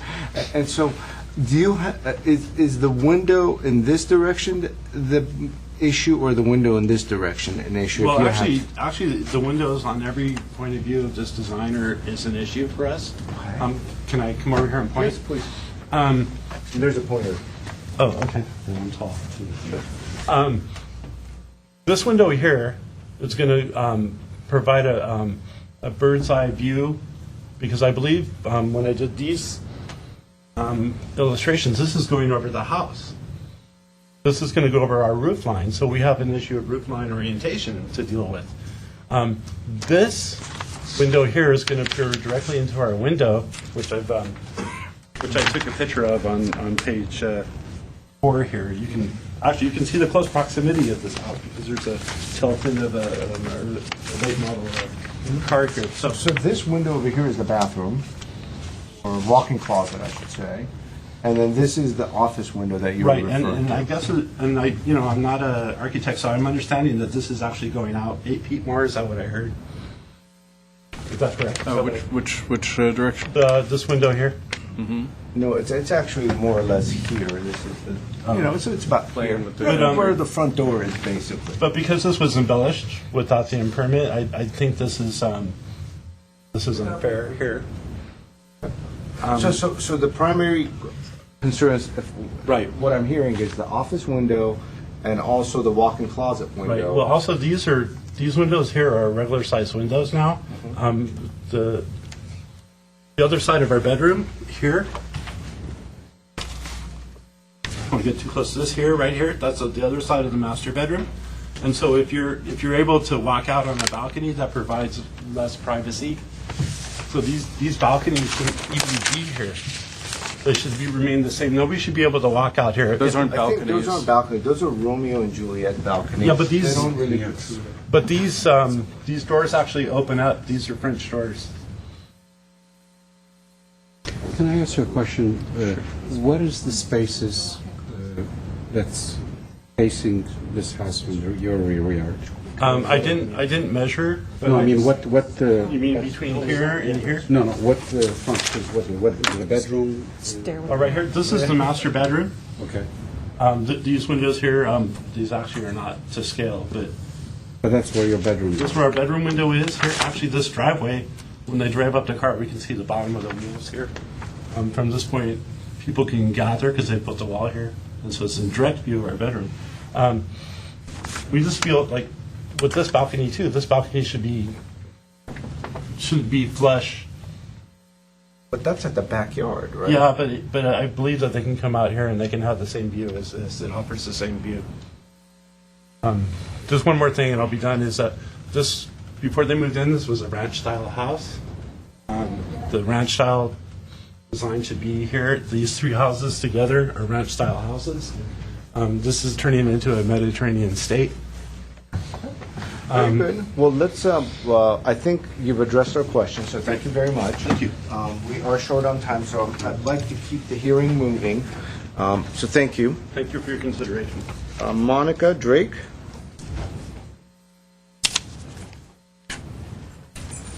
Welcome. Hi, my name is Monica. I'm John Schiavone's wife, and I also live at 1914 Sharer Lane. I know that my husband has spelled out all the specifics as to why we oppose this project, mostly in the letter that he dropped off earlier, so hopefully you've had a chance to go through it. There is so much written in the Design Review Board guidelines about mass scale and how it relates to the neighbors. Please, please try to see this from our perspective. If the proposed design is approved, we'll lose every bit of privacy that we have left. They have plans to put the little balconies in the front. Whether you can walk out on it or not, that will open up. That gives them a view to our bedroom. They have a balcony on the side and another balcony on the side of the back, giving them views of almost every bit of living space we have. Their house is already high above ours in this type of angle. There is no house in the immediate neighborhood with a second story of over 2,000 square feet, yet this is what they plan to do. I believe that when the community was originally designed, the homes were intentionally designed to give privacy in between the neighbors. There's a pattern through the neighborhood where the second story is smaller and off to one side in a lot of the homes. That is how their house is now. The lower area is what we see, and the higher area is in front of their driveway. I'm certain that the original designers did that intentionally, because if the second story had been put on the left side, it would be, and will be if approved, a total invasion of privacy. You know, if you've been in a truck, if you've been in a car, and you're high above and you look down, you can see everything below you. That's what's going to happen on that left side. It's going to look into all of our windows, which we already keep the curtains closed, but that's where it's going to be. And on the end, it's going to go all the way to our patio and pool area. It's no privacy at all. Please, please keep the original character of the neighborhood intact, and please protect our privacy. Thank you. Thank you. The next speaker is Maria Shivani.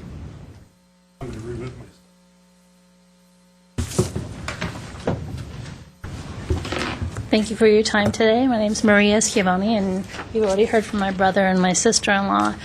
What I'd like to add, in addition to what they've said, I'm kind of a purist when it comes to houses in the area. I'm a fan of homes in general, and I like all different styles of homes. I appreciate our house because of the 1960s ranch style of it, and I was saddened when the changes were made to the house. Having lived in our house for most of my life and actually babysat for the children that lived in the house previously, I'm very familiar with the design of the house. And when I read the recommendations from staff, one of the comments was the floating living room window. And there used to be a brick planter in front of the house that gave that character of the house, and that brick planter was removed. And it also was more appealing for that window because it gave some depth to it. So I do miss that the house is not a ranch-style house. I appreciate Mediterranean styles. I just don't feel that it's fitting with our neighborhood. The other thing, if you're familiar with our neighborhood, when you drive up the street, there are further up the street homes similar in scale to this home. However, they're set further back from the street, and they're against the hillside. This house sits on top of the hillside, so from our view, our house being a single story, it feels like it'll be a sore thumb when you come up the street. The first thing you'll see is, bam, that house towering over our home. The other thing I want to comment on is there was a proposal a number of years ago to add 1,000 square feet to a house at 1900 Scherer Lane, and that was denied, and my recollection is because of the scale of the house, that it wasn't consistent with the other homes in the neighborhood. And that's all I have today. Well, thank you very much. Thank you. Mr. Akopian, you have an opportunity for a rebuttal. Oh, yes, as the owner, you could take on the rebuttal, absolutely. Alfred Davidyan. If you would, repeat your name for the record. Pierre Akopian, designer of the property. Now, there's two arguments that are brought up by my opponents. One is the size of the house, and the second is view encroachment. As far as size of the house, this is allowed by the zone. We're not even touching the maximum of the zone allowed. And besides, I doubt that anyone in approximately has 4 children in a household and mother actually. So it's a big family. We need to fit in. So that's the whole idea, to put the second floor on a side. There's 4 children, what we're hearing. Okay. Well, you're running And out also- of time. I think that was the time, right? No? Oh, then I'll be fast.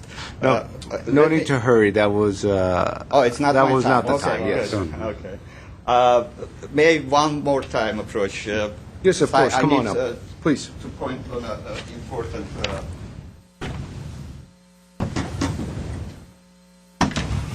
Yeah. Now, this house located way below. It's about, I should say, 29 and 57, about 20 feet. No, slightly more, less actually. About 5 to 10 feet from this point to, I mean, the elevation. So from that angle of view, you basically can't see this portion because it's set it off too far. Where is that side view? Yeah.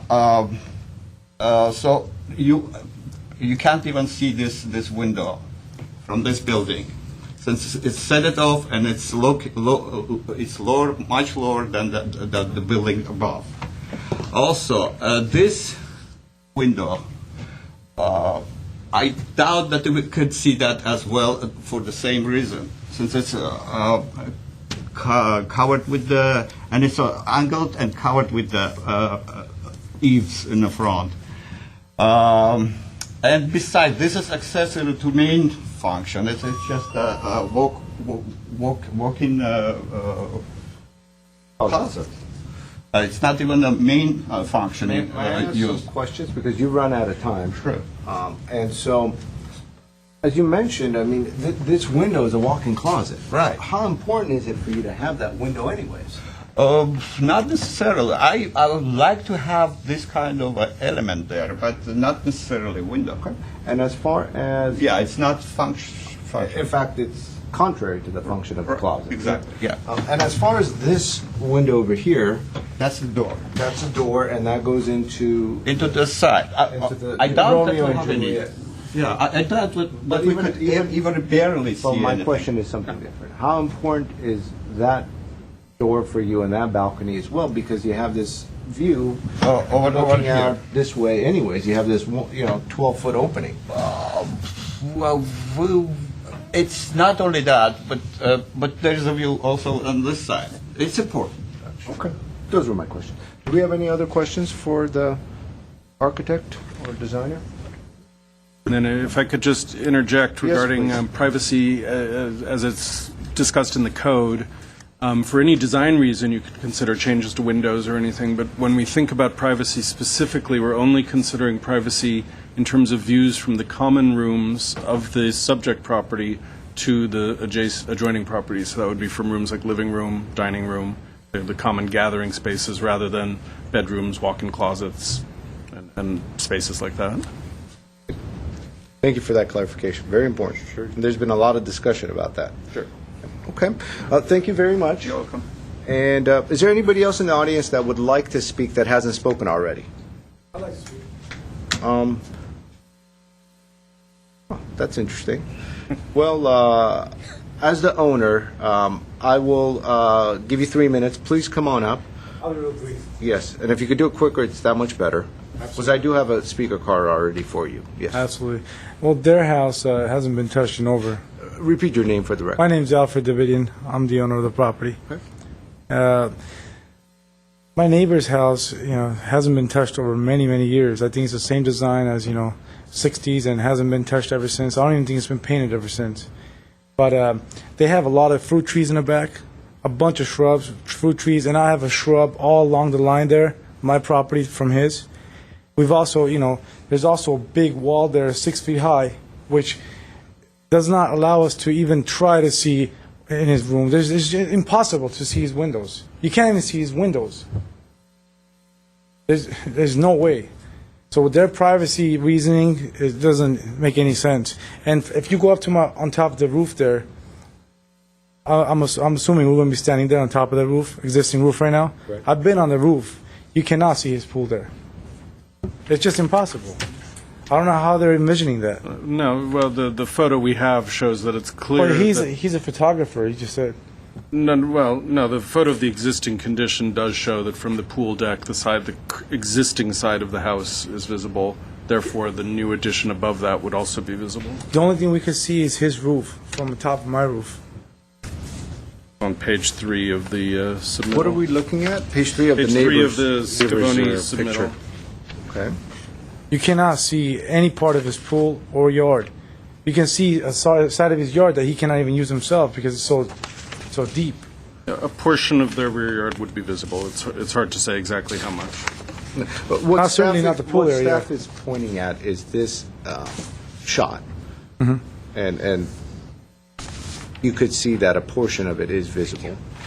But that's what he's referring to. Correct, but not a portion of the pool. Okay. Or any portion they can use, because their lot's extremely huge, and they can't use most of their lot because of the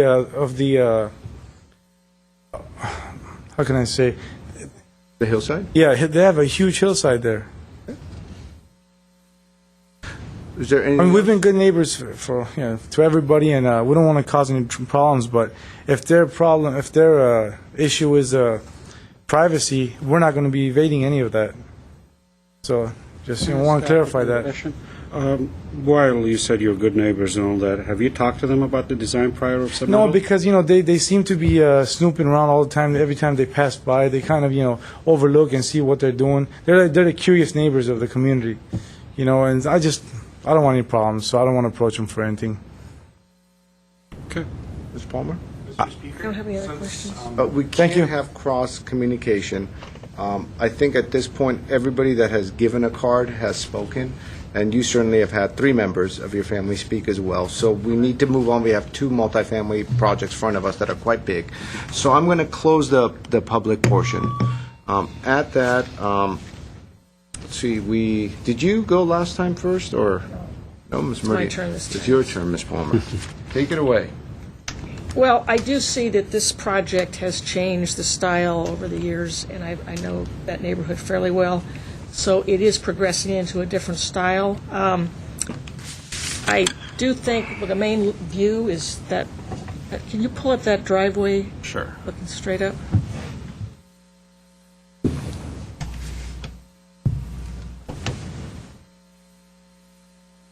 You can see the garage and then the windows up above.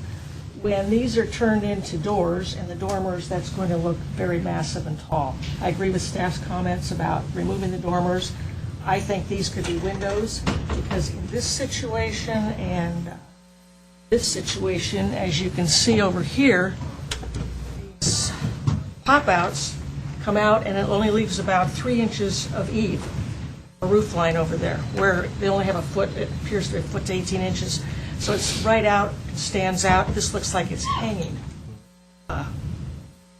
Maybe some corbels or something underneath. Something, it looks very top-heavy here. I think a lot of this entry, even though it's been done, the balcony as well, the supports are very thin, so there's nothing substantial. I agree with staff's comments about adding some landscaping. It needs some base to hold the building down.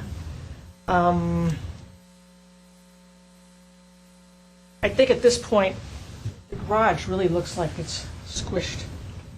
Something needs to be done. And I think maybe making those windows instead of doors. because they're- Automatically create that eyebrow over it. Exactly. Because those balconies aren't balconies. I think I'll hold off with any more comments until... Mr. Martin? Thank you, sir. I have a different take on this. When I look at these additions, I look at the context, and this particular area is more ranch, more mid-century homes, and there was a reason for these homes to be designed this way. You could see from the adjacent properties, the next door has a mass on the second floor, then it steps out, respects this one. This one had a step, respects the neighbor, adjacent neighbor. I think they're pushing the envelope of the house to its maximum. If they would have added another 50 square feet, they would have had it to require another car garage. My issue on this house, I agree with staff comments, the dormers, but the roof, instead of working with the slope, it's going up. And that's my main issue on that house. And I don't know if the dormer is necessary on the closet, and the window above the entry is massive. I think if they want to keep this square footage, they should just, continue this roof and no articulations on the roof line on the top. and totally, eliminate those embellishment or the dormers that keep popping out. I think that would tremendously reduce the mass. Now, these pop-ups, they're not doing anything to me. There is a pop-up in the existing house, I believe, At the front, yeah. in the front. And my other problem my issue with this house is, there's mixtures of, items that are going on with this house. I have a Tuscany balconiettes, then I have, the gables are not, the window surrounds, I see window surrounds here, but I don't see any window surrounds anywhere else. And actually, when I drove up the hill, I could see this balcony. I don't know if you noticed it or not, but I could see this house as coming up. And again, if there's a way to come the opposite way, I think will work better with the hill. Although it's a pad, but it's again, there was a reason for these homes to be, stepping down, and it's a split level kind of a condition which is throughout the area. I think the main issue, I think, he's trying to achieve too much from, just putting everything on there's no breaks in the building. Altering that style from the previous style, I think. Yeah, I think it's It's hard just, to. it has moved into a direction, but we're going to make it worse. And, I have an issue with the front elevation. Now the back, you barely, you could see it, but it's not so overpowering. Colors, I mean, I have no problem with the colors, but I think the mass Those of colors. yeah, and I'm a fan of different colors. I like bright colors, but I'm not going to question the color. But I think the mass is the main issue for me. I see where you're coming from. If the dormers were gone, I think even if the office was gone. The office is gone. Just continued straight across. Continues to- And no office, because that office, if you look up the driveway, is going to be above the second story that's existing. Right, yeah. And looking up, it's going to look much taller. And certainly that would reduce the mass, but, since we have this existing condition, right, whether it's going to be difficult to continue the same roof line and add a second bedroom in that area without, obviously, doing something with that area. So, Mr. Martin, would you be, let's say, supportive of continuing this ridge line, say, and then getting rid of some of the dormers and everything that I was going to... Even the top portion of it could be reduced. Like here, Yeah, maybe. just Yeah, continue exactly. it and get rid of the dormers. I think you'll have a little more, less intrusive. And I think this house is dwarfing over, from both directions, actually from three directions. And see, even in the back, they're just, the roof line and things like that with the gable, they're just squeezing it. It's not a matter of whether the design is. I don't have a problem with having a design that is more Mediterranean, more Tuscany, but it should be a cohesive design, because there's no relationship between the back, the front, or the sides, in my opinion. I don't mean to be harsh to the applicant, but I think your design direction and the mass has pushed you into that direction.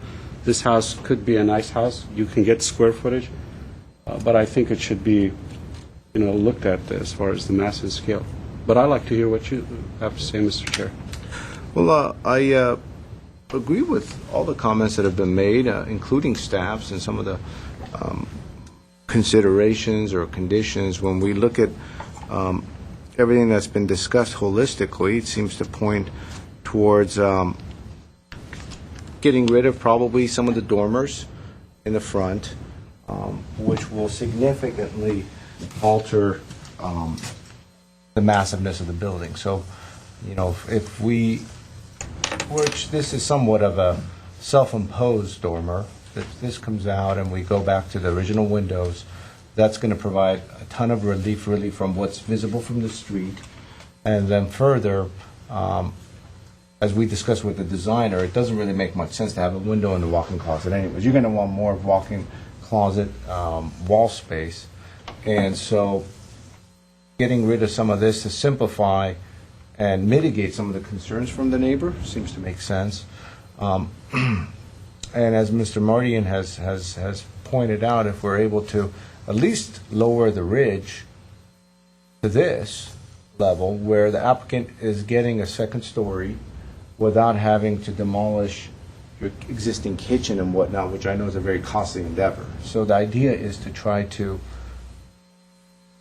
provide you with the bedrooms that you need with 4 children, because we know how it is. I mean, you have 4 children, you need bedrooms. And so I think the correct thing would be to obviously continue this ridgeline all the way across, in which case it would be a massive remodel of the house, which is not the intent. So we're trying to compromise between some of the issues with the view and whatnot, which, as staff has already pointed out, aren't the primary areas of the house that we're worrying about, which are going to be affected with these windows. So if we get rid of, my recommendations would be to go back to the original windows, not have these Romeo and Juliet doors, remove these dormers, try to maintain the ridge height as indicated with this elevation point. And just by doing that, we alleviate almost all the concerns that the neighbor has, and at the same time allowing the applicant to have their second story. The only then question becomes is really this window door, which is here, would be the last item to really discuss. I think it makes some sense to have some windows on this side, especially if the bed is, it all depends on the furniture layout, but the bed could be placed along this wall here, and then you could have 2 side windows that are opaque, let's say, in which case there's no issues with privacy. And so I would make that a consideration, perhaps, getting rid of this, keeping your windows, having it opaque so light comes in, but you're not looking out, and at the same time, then you've completely mitigated any of the considerations or issues that the neighbors have. The idea is not to create a scenario where they're appealing your project and you're being delayed and you're going through a lot of heartache, and at the same time allowing your neighbor to be able to live in a home that they've bought and now they have 4 kids. So those would be my thoughts. And I don't know if maybe we could go through them somehow to try to get some organization on them for staff to work with. Sure. It sounds like the 3 staff conditions, well, at least 2 of them, and we haven't heard any objections to removing the paving at the front and increasing the amount of landscaping at the base of the building. I wasn't sure if I heard the living room, the existing living room pop out, just continuing that down to the ground to give it some grounding. That would extend into the new landscaped area. We'll go back to the niches because I'm not sure about one thing. In terms of the overall front facade, we're going to create a 2-level roof instead of a 3-level roof, remove all 4 of the proposed dormers, and then extend the middle ridge line across to the left and create just a sloping side gabled roof there without any breaks in it. The master bedroom could be either a condition or consideration to change the shape and the size of the existing or the proposed window, possibly including some translucent or obscured glass in those openings to address privacy issues. One thing I'm not sure if I heard consistency on was with the new pop-outs. I heard that maybe we should just not have the pop-outs at all, which then eliminates our staff condition about the niches. And that would be, I guess, the pop-out at the Well, if we don't have the balconies, and the pop-outs are 6-8 inches. Right. I mean, if there are pop-outs, you could put corbels underneath them where it kind of breaks up the facade, and it'll give you a lot of a rich look to it. I don't think that one in the front really needs to go to the ground if we have landscaping and you put a couple corbels. Oh, okay. So we'll change the staff condition if the board agrees. Are you referring to this one, Ms. Palmer? Yeah. Yes. Okay, yeah. Put corbels and it has landscaping Yeah, underneath. just nice so- corbel underneath it, and We'll add corbels to that. And then the pop-out at the master bedroom window. Would the that have pop-out, I corbels think- also? Yeah, corbels there too, and they'll match, and they'll look very elegant, it'll look nice. Okay, so we'll add those would be stucco corbels? Or they could be actually heavy timber. Okay, stucco or wood? The timber would look nicer. Wood corbels. And then we heard at the two windows above the garage door to eliminate the French doors and the French balconies and put windows in at that location, which would help with the proportions between the sill and the garage door to avoid the sense of compression in that location. I think something taller than probably the existing windows, which do look, there's a lot of The space. ones aren't centered. They're off to the Yeah, side. we'll keep the windows opening centered. A little more vertical. Yeah, I mean, if you want to go with more casement, is that what you're thinking? Kind of recessed casement windows there? yeah, it could be that. And so similar to the French doors that are proposed, just not Yeah. doors. So you'll have a similar look, and then What are the proposed windows? In terms of material, Are they recessed or? yeah, they should be recessed. There's sliders? I think there are sliders throughout the house now. well, we could make the bedrooms either hung or casement. What would look better? Well, if they were taller The and casement, if we're narrower. not replacing all the other windows, casement would look better with the So existing the existings are sliders. sliders? Yeah. we'll keep them sliders, in my opinion. Or keep them sliders? The bedroom ones? Throughout the house, I think. You might have an exiting issue with this one if it's a slider, but we'll let them figure that one out. They might need to Would you put surrounds around them, like that front facade has surrounds and the rest of the house doesn't? Another window there on the other one. He has another big window on the side. Well, On the it should It be would only be consistent. one window if we eliminated the dormers, so In which case, it's kind of they nice, should all be consistent. consistent with existing. Okay, so the new windows will be consistent with the existing windows, which we believe are all sliders. Unless they want to put trim, it's certainly an added feature. Still want to see two different. Well, he has a trim here, and we have some trim in the front. Now that we have trim on the... That's the only trim left now that they eliminated I it. believe you're referring to this trim, right? Yeah. So in other words, this trim should match this trim. Correct. Okay. However you do it. So we'll have But the what's that trim. niche in above the ground between the French doors? Is that gonna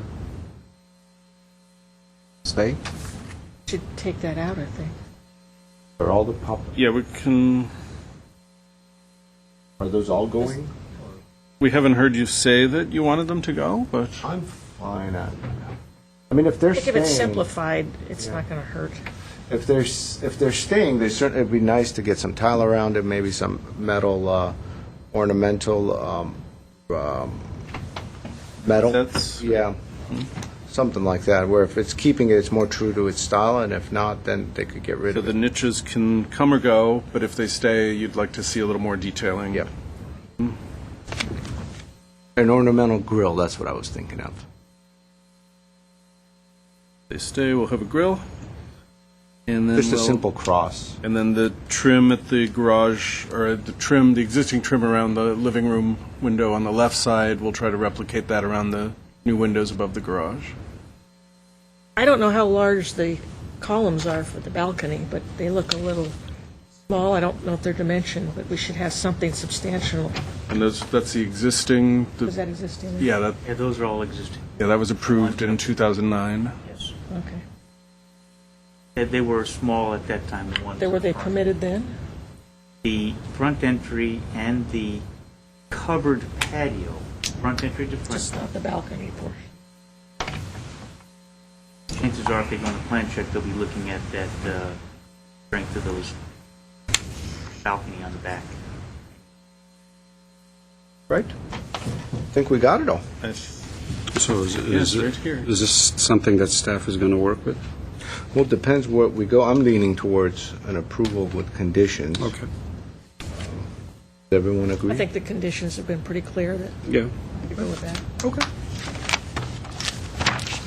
All right. Do we have a motion? I'll make a motion to approve with the conditions as stated. I'll second that. All right, so we have a motion by Martin and a second by Ms. Palmer, to approve with conditions and roll call. Ms. Palmer? Yes. Marty? Yes. Mr. Simone? Yes. Mr. Chairman, Yes? at this point, we're got the last two cases of the evening. Staff is asking that we switch the order of the two cases and take 342 and 344 Myrtle Street first, and then after that, we'll do the 700 East Garfield. I have no If that's objections okay. to it. Yeah, I have no objections to that. Okay? Thank you. No problem. Okay. Then our next case will be PDR 1315528, which is 342 and 344 Myrtle Street. Ms. Toledo? Yes, thank you.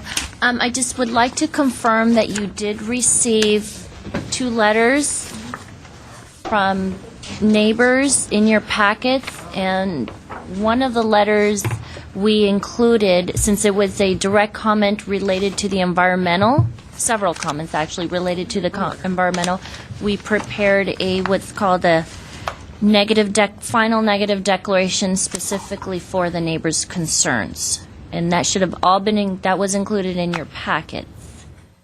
And if I have you- one letter. What I'm going to do is I'm going to pass the originals that I have. Oh, yeah, I see. They're the last page, basically, of the Correct. MND. Okay. Should give them copies on the... There are 2? Well, I have one. That's one, that's correct. And then the second one is included in your final neg deck. Those are a response to the comments. Exactly. Yeah, they I have that one. together. And then the other one was by Grace. Right. I didn't realize it was in there. It's included there, Board Member Chair. This is it? No, is it? turn the page. That's the letter. Okay. Yeah. Thank you. So if you haven't had a chance, please review that, because I will be referencing some of the comments at the end of my presentation. Briefly, this project, first of all, it's located at 342 through 344 Myrtle Street. The project proposal is a first-time submittal involving the demolition of 2 single-family homes and the construction of an 11-unit multifamily condominium project. It will be 3 stories in height, and it will be located over a 30-space semi-subterranean parking garage on 2 adjoining lots totaling 13,750 square feet in size. What I'd like to do is approach the board so I can shift the panels so you can Yes, please. review the plan.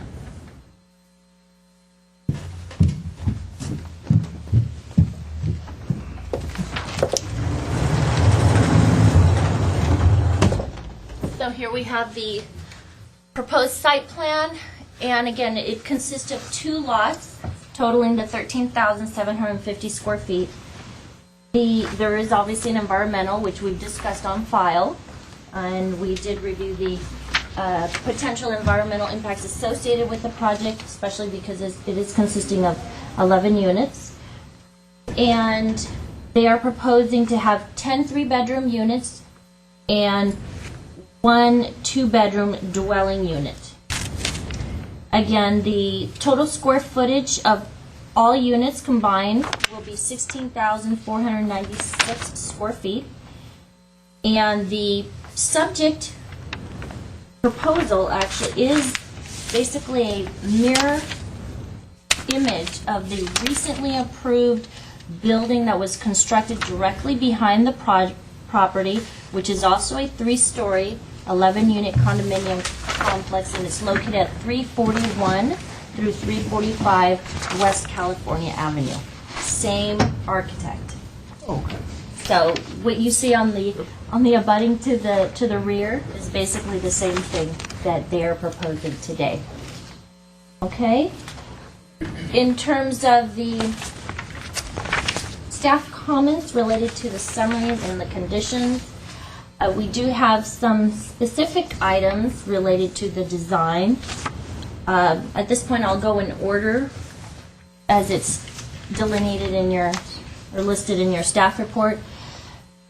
We suggest to remove the area designated as common open space located in the center courtyard area and add the 220 square feet that they are proposing in that area to the common open space designated at the rear.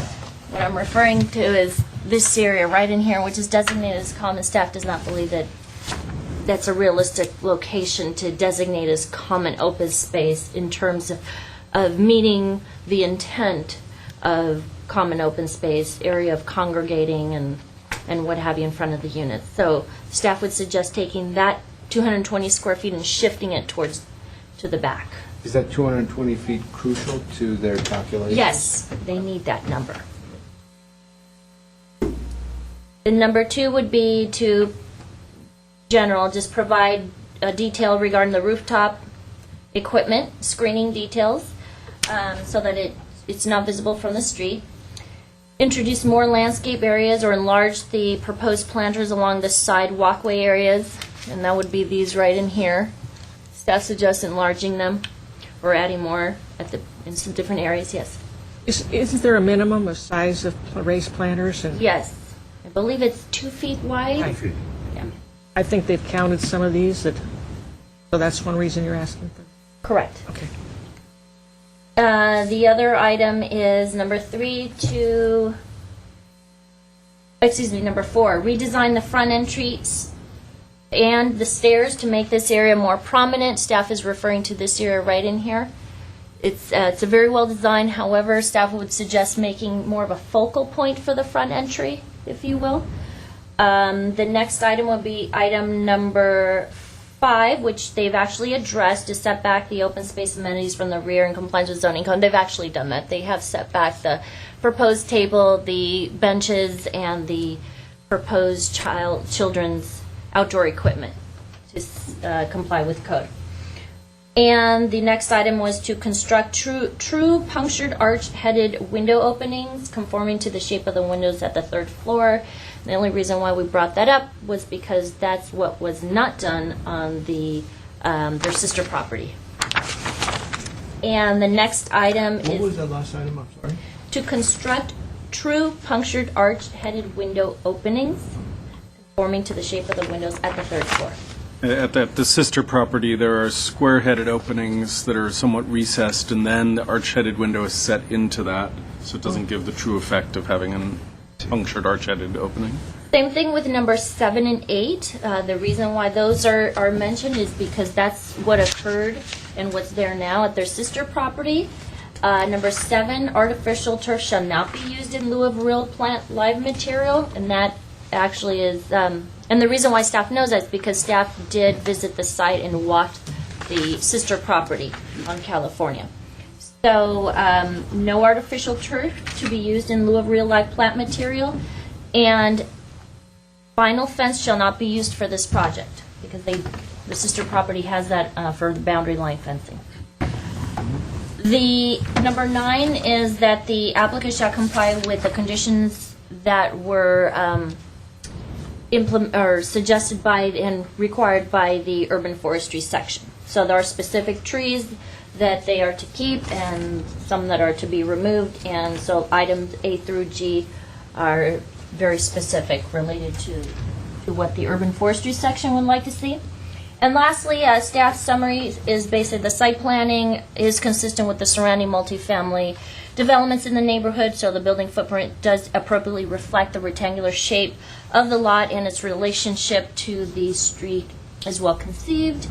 In terms of the mass and scale, the 3-story development does appear to be compatible with the scale of the surrounding buildings. Various design elements of the building, such as the variation in form and placement, use of colors and materials, help create a well-proportioned building. And lastly, the proposed materials design and architectural expression for the building enhance the overall design and are compatible. Again, staff does have an environmental on file, which if at the end you decide to make a motion to approve the project, we will need you to adopt the environmental and sign the resolution. And regarding one of the letters that was submitted, this was submitted by Grace and Ruben Kazarian. They have they're here in the audience as well. Yes, they are. They're still here. They had specific concerns regarding the design and the layout of the design, so Mr. Kazarian will probably most likely speak regarding what he is suggesting in his letter as it relates to flipping the building. And regarding the final neg deck that was submitted, again, there are specific concerns that the neighbor across the street has related to the, and I won't go over all of them, but staff did address all of them in our response related to noise and debris or dust, pollution related to the construction. So in terms of, for example, emissions regarding the proposal during construction, air emissions, the project's construction was, or information was entered into the model, the environmental BEMIS 2007 environmental management software. And based on that model, the project would not exceed the SCA QMD threshold of significance for constructions or operations, and therefore there's no significant impacts related to or anticipated. The next item regarding the generation of detectable odors associated with the use of heavy equipment. During the construction phase, and again, this is based on a conversation with staff and the applicant, they informed that during the construction phase, the project is expected to take approximately 12 months. The heavy equipment that will be used would be an excavator, a long bed delivery, lumber trucks, cement trucks, and drilling machines. And that takes place during the first phase while they're excavating for the shoring of for the construction of the subterranean garage. That's where the heavy excavation equipment takes place. And the excavator and drill machines will primarily be used, again, during the excavation of the garage, and that will last about approximately 1.5 months, 1.5 months of the 12-month construction phase. And the use of the delivery trucks could last approximately the entire 12 months. So, however, deliveries would not be frequent, and as a result, impacts were considered to be less than significant. The next item is that the neighbor had concerns about was regarding if the demolition of the 2 single-family homes, how would, again, the issue with regarding asbestos, because these are old buildings. So the structures constructed, repaired, or modeled between 1930 and 1981 have the potential of containing asbestos, containing building materials and or lead-based paints. Prior to the demolition, the existing structures are required to be tested in accordance with applicable rules and regulations and remediated accordingly prior to demolition. So compliance with the applicable rules and regulations would ensure that the significant impacts are reduced to a less than significant level. And the next item was, again, regarding the construction phase and how long. Again, 12 months is what's indicated. And in terms of times, there are specific times regarding related to construction in accordance with the City of Glendale's noise ordinance in Chapter 8.36, which prohibits construction activities between the hours of 7 p.m. on one day and 7 a.m. of the next day, from 7 p.m. on Saturday to 7 a.m. or on Monday from 7 a.m. p.m. to the preceding holiday. So projects in compliance with the city's noise ordinance are considered to have a less than significant impact. And the next item is related to the project's the development of the project and the trip generation, again, based on trip generation factors listed in the Trip Generation Institute of Transportation Engineers. The project would generate fewer than 50 vehicle trips during the weekday morning peak hour. That's typically from 7 a.m. to 9 a.m., and the weekday evening peak hours, which are usually from 4 to 6. So again, because the project's peak trip generation would not exceed the established threshold of the 50 vehicle trips. Impacts are expected to be less than significant. And the last item that the neighbor had, section R number 3, related to the environmental, they are responded in, again, section C, which I just went over, number 2, C5, H2. So that is basically a concise response to Well the done. neighbor's concern across the street. She is here, so I know that she will be speaking on behalf of the letter that she submitted. We have spoken on the phone, but I wanted to make it clear to the record that staff did review her letter and prepared comments for the board to review as well. With that, I conclude my presentation. Thank you, Ms. Toledo. Do you have the material board? I do. Thank you for reminding me. And the photos. Okay. Those up here for now. Material board. Okay. Our photos. Okay. Thank you. Thank you very much. Well, do we have any questions for staff? I have a question. You said you're going to 200 square feet. How are they going to make that up? Well, she said that there was a recommendation to merge it with the rear, and I don't think she mentioned a solution, so that's something we could maybe discuss with the architect. All right. That's fine. Mr. Zorabians, welcome. Good evening, Chair Simonian and members of the board. My name is Hamlet Zorabians. I'm the project architect. For the record, my address is 3467 Ocean View Avenue, Suite B, Glendale, 91208. This project is a very well, in our opinion, that is a very well articulated and modulated building. We don't have a box building. This is a project that was tested before, and as the staff mentioned, we have a sister project which is behind it. So it is not that two projects in the same street, but the upper street, when you go over the next block, you will find something similar. It's not exactly the same, obviously, because you cannot just put exactly the same thing in the same place. The reason being that light poles, power poles are in a different location, and you have to give them the easements and all of that. It takes into consideration. What we learned from the other project, we actually implicated in this one. So this one comes in with a little bit more detailed work and some other amenities that we thought that would be more practical. Project that was done, which is similar to it, I would really would like you to see that project. It's a beautiful. Yes. Okay. Yeah, we just moved on. You have the photographs of that. That project is a LEED certified, silver rated building, as far as the certification is concerned. The building, as I said, it's consists of 11 units, 4 units in the first level, 4 units on top, and then the 3 units on the roof.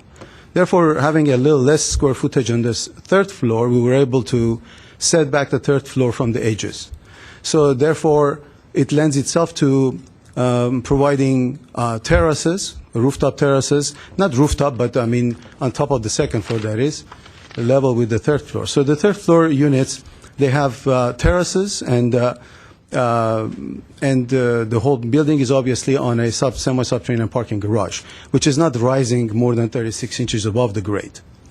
What we've done here, we've widened the driveway, and as far as some of the detail work that was done, except, I mean, there are some of the elements of the design, because of existing conditions of the site itself and utilities, have been altered and changed. But one of the issues is that we had a tower on the left-hand side which was much taller in the photograph that you can see, but that was lowered, if you can see it on the picture.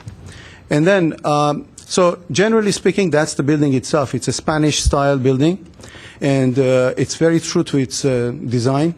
We've used very good quality materials.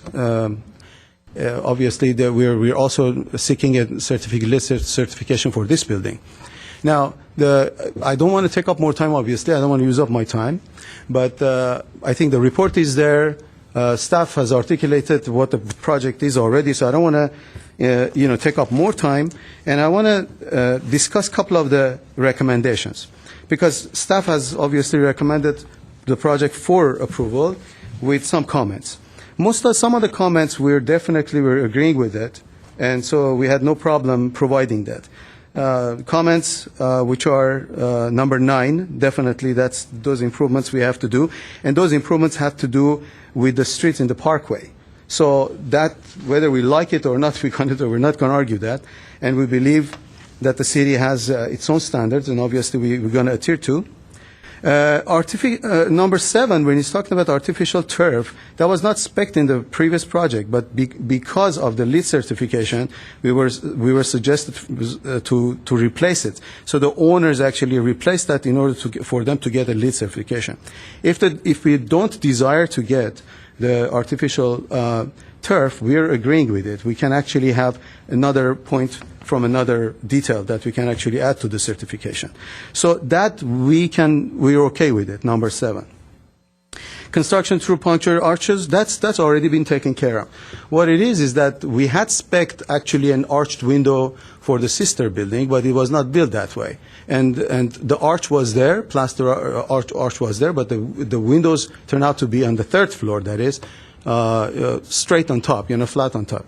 Now what we've done here, we have introduced a matching transom above it, which will be integrated into the materials itself. We're not trying to put any plaster between the transom and the window itself, if you will, but it will be just integrated. The only thing is that we just did not want to have rounded windows, in a sense. So that will lend to itself. If you look at it, that will be one of the details that is different from the sister building. So that we agree with that. And if I may continue with that. So provide details. Number 2, provide details of the rooftop HVAC. Obviously, we had indicated that we have a mansard roof, so the mansard parapet is taking care of that. So we don't need any extra, screening, but we will actually be happy to show the detail. I mean, as far as what's going to happen, we don't need another extra detail. In other words, around the unit itself. Introduce more landscaping areas. We're okay with it. The landscape that obviously we are balanced between the usable area, flat area, and the raised planters on the side yards. But we have no problem if that's what we're going to be prescribing, to have 24 inches minimum width. We can comply with. We have no problem with that. So most of these issues are workable, and we are okay with that. I've checked with my client. The only thing is that which I want to present an argument, it will be the number 1, which is, I think, the bulk of the things. We have met with the staff, and they were very thorough as far as investigating the style and the details and their comments and everything. But this was always the case, the common area situation. We have a common area which is concentrated in the back. Our common areas are not scattered all over the place. We have a huge common area there, which is 1,000 square feet. We have depress the floor. You have the areas that you need as a flat area. There's a section there that is included in your packet that you can see. We're depressed the floors for the lawn area, so that we can have actually a good drainage for it, and to have provide that lawn area for the children to play. So they're not necessarily everywhere we have raised planters. Raised planters are in strategic locations in the corners. If you look at it, that's just to allow the roots for the trees. So on the deck, yes, we have some of the trees that are on the deck, they're not going to be sitting on the soil directly, but that's a very normal practice. But carefully, we have selected locations so we can actually provide you with a flat area, which is the same level as the deck itself. Now, as far as the amount of it, technically, we meet the requirement, in my opinion. I mean, if we go back to what is required. The only thing is, I think, the staff was disagreeing in that the center portion, which was allocated for that, does not meet the spirit of, providing the common area. Because as they also mentioned, and rightly so, it's for the function. Now, we're arguing this issue, first of all, that we have only 4 units that are going to be using that walkway. And that walkway at the end is completely open. Unlike that, we could have actually closed that and provided a door for exit, for instance, to access the backyard. But as you're going into that corridor, which is a 12-foot minimum wide corridor, you see right in front of you, completely open, and you see the landscaping there. Now, that area in the center is just a relief to relieve that corridor, and it gives you a central, area. And that is a 17-foot long by 13-foot long, wide space. We don't have a large window there. We have bathroom windows on top. And that's the way the sister building is built. But sister building has a central fountain area that right in the middle that makes it kind of, it makes it necessary for you to maneuver around it. But when we discussed, we considered to this thing that, let's say we'll take the center portion out, and then we'll take the fountain out, and then we'll provide a fountain on the side of it, rather, and with some sitting area. Now, with all that I'm describing, still I'm saying that still it is achievable if we eliminate that 220 and combine it with the back. Very simple. You don't even have to change the plans, because the width of the property is 100 feet, so it would require 2 feet of width. So 2 times 100, that gives you that 200 square feet. So it will take out a foot from each unit.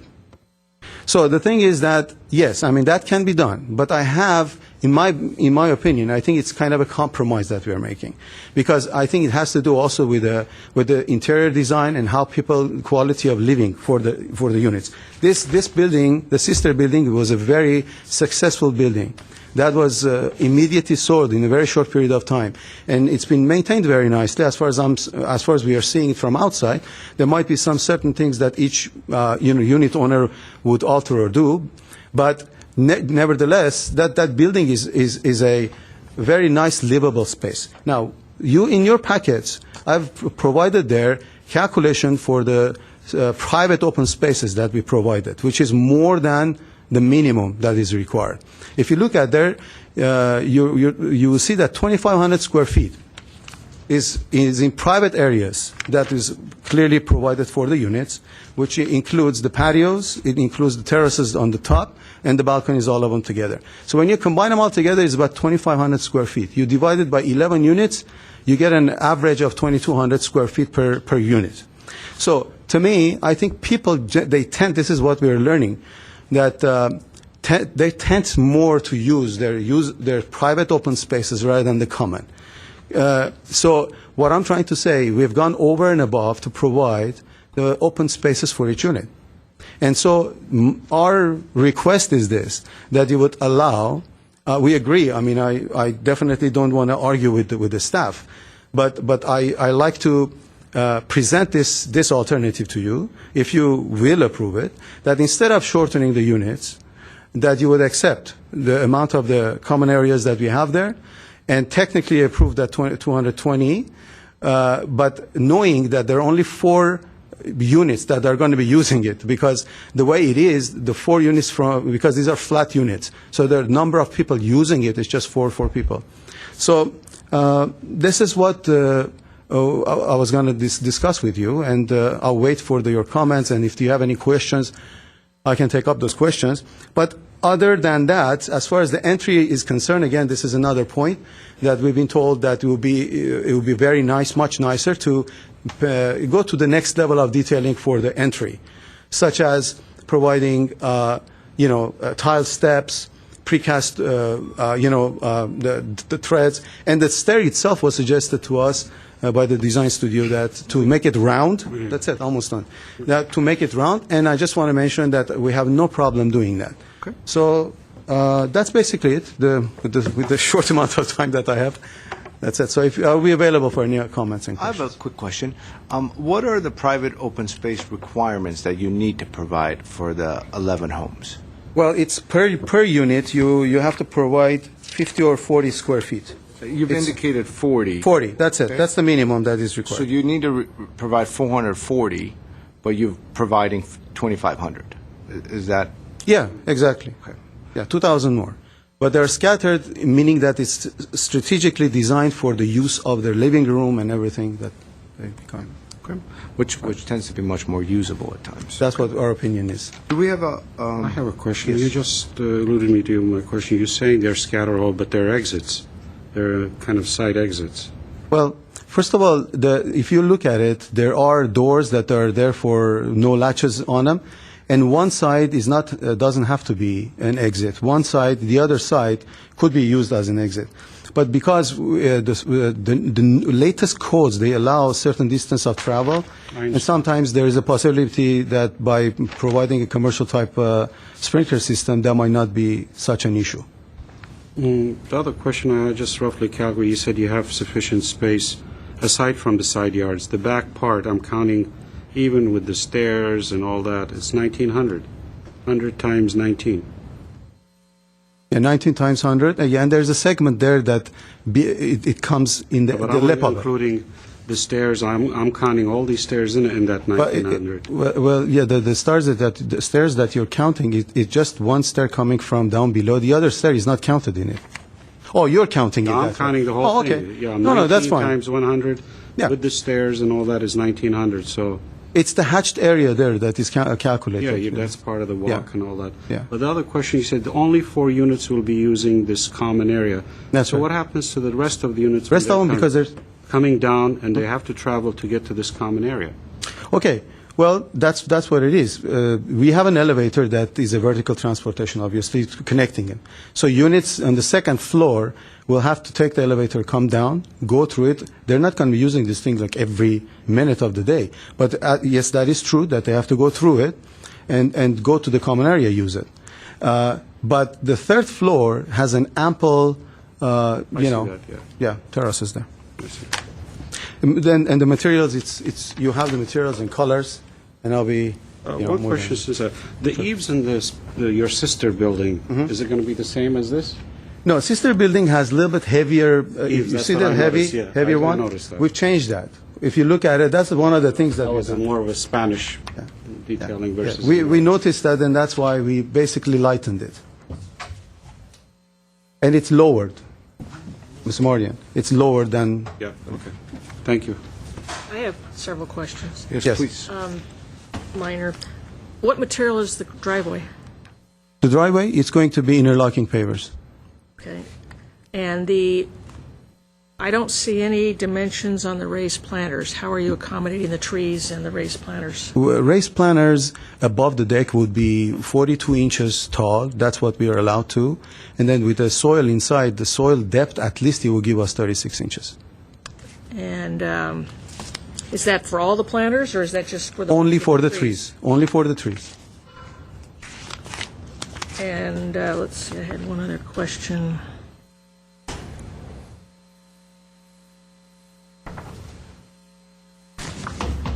There was a comment in the letter regarding the neighbor's wall. Is that going to be an issue, or how are you addressing that, the sidewall?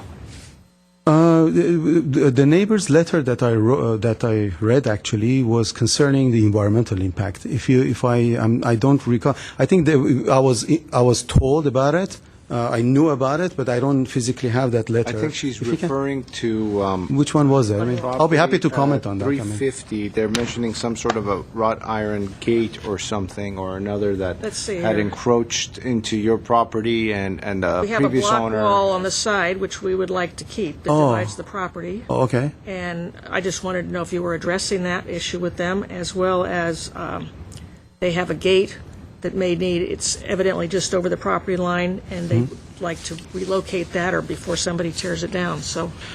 Well, obviously, I'm not at this time at the liberty of addressing this issue. I'm not the property owner. I'm the architect. So what I will do, I can promise that I will take it back to my client, and I'm sure that he will do every kind of effort to keep it.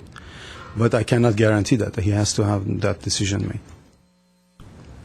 We'll be very sensitive, that's all I can say.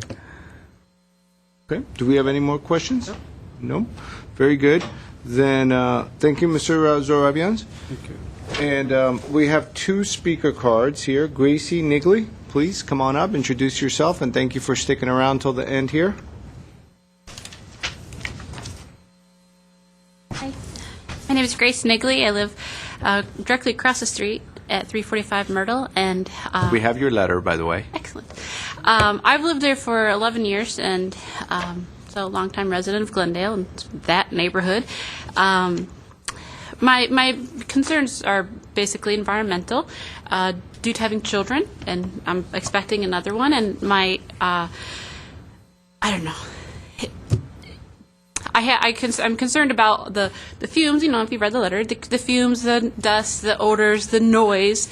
You know, you probably saw my son. He was here a little earlier, and I spoke to a neighbor who lives directly behind the Twin complex, and or she lives in front of the Twin. Anyway, she lives next to the Twin complex. I talked to her, and she asked her what was her thought about it, and she said when that building was being constructed, it was just a mess for her. Dirt everywhere, dust everywhere.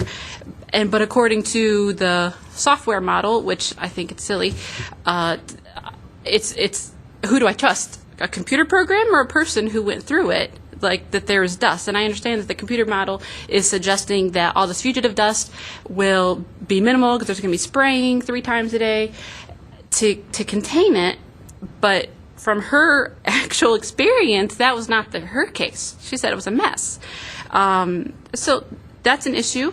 The noise, and I would like to know if permits are granted, does the owner know when the demolition is going to take place? Does anyone know that?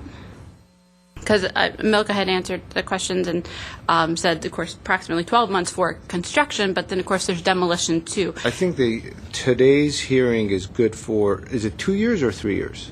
2 years. So what, if it is approved today, it'd be good for 2 years. So anytime between now and 2 years, this person could Within build. those 2 years, they need to pull a permit. It doesn't necessarily mean that they'll initiate construction And then in those 2 years. Yeah. So typically, staff does not know when Okay. the construction takes place. Okay. But the owner's here, and he's saying that he can answer that later. Yeah, we would start fairly. we can't have cross communication because it's being recorded. Okay. But he did mention he's going to start fairly soon. Okay. Yeah, I don't like that. I'm not opposed. I mean, looking at the pictures, it looks like a nice building. I wish it weren't 3 stories. I live on the 3rd floor. Currently, there's no one around me who's 3 stories, so the neighbor across the street is going to be a look into my living room, whereas now I have no one. I have privacy. No one is 3 stories but my unit. You know, throughout my windows, when I look through my windows, they're going to block my view of the Americana. I call it the Eiffel Tower. And it's just, I don't like that. I don't like that. I worry about having a newborn baby, the effects of the construction, the fumes, the odors, the dust, and the toddler. I mean, I feel like from the environmental review, has the Environmental Review Board or any computer program measured the effects of demolition and construction on a new life? I feel like from reading the review, it seems as though the plants and the animals and historical significance were highly looked at and determined the effects of those. But what about a baby? What about a baby? How can the city assure that my children are not going to have lasting effects from this temporary project? This is a temporary project in everyone's mind, but it could be a long term for me and my family. Does the city know the effects of a newborn baby? If he's saying it's going to start soon, my baby's coming soon, and I have the near 3-year-old. Those are my concerns. Okay. Can you who answers these questions? I cannot answer what the long-term issues are on a newborn life. We'd have to then take it in and review it further with our environmental experts. Because it's a concern if the neighbor across the street said it was a mess for her, but this UB whatever I computer think model what you're was saying. hearing is staff relies on environmental experts. Yeah. and software Yeah. for feedback, and they've done that. Staff are really good at what they do, and which is planning and implementation of what is approved. But we collectively leave the environmental aspects to things to experts and software, which are given recommendations and so forth. So I don't think you're going to get an exact answer today based on that, because it's a very rhetorical question that you're putting out there. But we do appreciate your time, and I have one question for you. Are you living in an apartment building, or is it a condominium building? Do you own it? It's a for rent. It's for rent. Got it. Okay. Well, how's she doing on time? Didn't beep yet. Very good. Go ahead. I have another question. The review contained questions in regards to a school nearby, and I wonder, of course, everything in the review said everything was less than significant impact, but it makes me wonder if the school, which is Milford, is less than a quarter mile away, it's a few blocks away, if that were directly across the street, would that make a difference? Would that, because it's already a concern of, it's on the Environmental Review Board that is there a school? Because we need to know. Well, if that school were where I live, would this construction still and demolition still be allowed? Yes, and that has occurred. And if it were the case that staff were to determine, based on SECRA, which is the California Environmental Quality Act, that it crosses that threshold and it is a significant impact, then we would be looking at an EIR, an environmental impact report. And at this time, I don't believe this project does not reach that threshold. I cannot tell you in this forum what those thresholds are. In other words, we're not across from a school, so it's hard for staff to answer that right away. Are there individuals at the city that we could put her in touch with that are more in tune with such questions? Just, if I may jump in, as part of what Milka had gone through earlier, too, when she was going through the different concerns that were raised through the environmental review, all projects that are under construction are required to go through what they call SAFE, and another word for it, but safety practices, basically, in terms of the construction. And these are things that the Building and Safety Department require in order to provide a project that hopefully will not have the dust flying all over. There's mitigation measures that are being put into effect that I believe Milka read through that are requiring the applicant, the property owner, that they are required to do certain things to minimize any potential major impacts on the surrounding area. For example, when construction's going on, they're supposed to water the site at certain times. Building inspectors are going out to make sure that this is supposed to be done. There are standard practices, maybe it's safety and standard practices, the words I'm looking for, that are required. And if you have questions to that, I would definitely talk to our Building and Safety Department and definitely keep in touch with our building inspectors.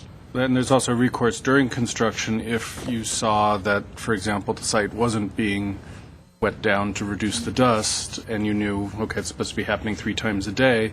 There'll be a number, I think it's posted on the site generally. Yeah, 5 complaints, there's a number? Yeah, so you'll be able to address that, on a On daily the basis Building and if you're having... Safety site? Or No, across the street, on the construction side. Oh, like the big white sign that's there now. Yeah, there'll be, well, different than that, but there'll be something with a number for complaints or concerns. With a contact. Okay, because it is tough. I'm a stay-at-home mom, and I'm having a newborn baby, and sure, the hours of construction are timed to 7 to 7, but I mean, here's what I do sleep when you suggest. got a new Here's baby. what I do suggest, because we have another case after this. As you've noticed, I've been trying to hurry up all the Yes, cases. I along. understand. So it's not just what I'm doing about It's you. been a long, yeah. I suggest that you speak to staff. They'll put you in touch with certain phone numbers at the city, which deal with these kind of issues all the time. And then you'll understand exactly what the protocol is. You'll understand exactly what to expect. You'll understand what they need to do. So I think that will be the best use of your time, is to speak to that specific group. So I'm going to, you could get that information from Milka. It doesn't have to happen tonight. You could get it tomorrow. You could call her up, or Monday. I'm not sure if she's in tomorrow. She's saying no, so you could call her up Monday, and then she could get that information for you next week, in which case you could then speak to the individuals that will be governing that. So today, if you're approving design. So if you guys say yay to this, it doesn't necessarily mean my fight about the environmental causes is over. It's not 100%. Should you guys approve the design tonight, that he's going to be granted permits? They need to then So if go you're saying I to could talk to her building on and Monday, safety, but- and well, I think you're kind of misunderstanding what I'm saying. Whatever happens tonight, they still need to go to a building and safety process in order to obtain a permit. Okay. This body deals with size of the building, location of driveways, Mhm. location of windows, that kind of a thing. And then there's a process that somebody goes through to obtain a permit, which is next, which is what happens after this. At that point is when all these standard features get built into the drawings, Mhm. which is what they're describing. Mhm. What I'm saying is you're going to have an opportunity to speak to those people to understand what they need to do by law Mhm. and what you can do if you just see if it's not being watered down, who you could call. Okay. That's what I'm trying to do, is put you in touch with people that could answer your questions, which are somewhat technical, which this group is saying, we'll point you in the right direction. Okay. And then if I Appreciate can that. just throw in one other form of recourse you have, if the board approves it, theoretically, it would move to building and safety. Ultimately, permits would be issued, construction would begin. The negative declaration that's proposed for this project is appealable. It is a very thorough document, so you'd have to look at that carefully and see if you felt there was a legitimate challenge. Mm-hmm. You have a 15-day period. If this is adopted tonight, there's a 15-day appeal period. That is your right to consider. Okay. For a fee. Right, yeah. Yes. Oh, okay. It's not free. Thank you for adding that. Okay. Well, then I'd like to move on to the next Thank you. speaker. Thank you. Grace Kazarian. Good evening. We had two Graces in a row. Yes, that's unusual, too. It's, Yes. Amen. do I need to state my name? Yes, please, for the record. Grace Kasarian, and I live right next door to this proposed project. It's quite large, and I could see from You our live in a backyard. single-family home directly west Right, of this and property. yes, and we have a little California bungalow that was built in 1914. So I have on one side a 3-story, 7-unit apartment. Now we're going to have this massive building, which is okay. I know we're zoned for, high density. We've lived in this house almost 30 years. I've seen many apartments built on our street. In fact, I worked in the planning division when they created the design review board. I worked with Chris Baxter, so I understand all that.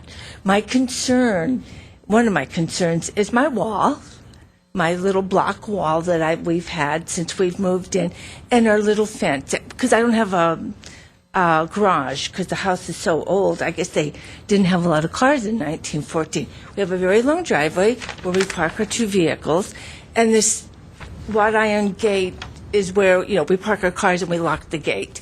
And we had an agreement with the owner many years ago, and we took care of her side yard.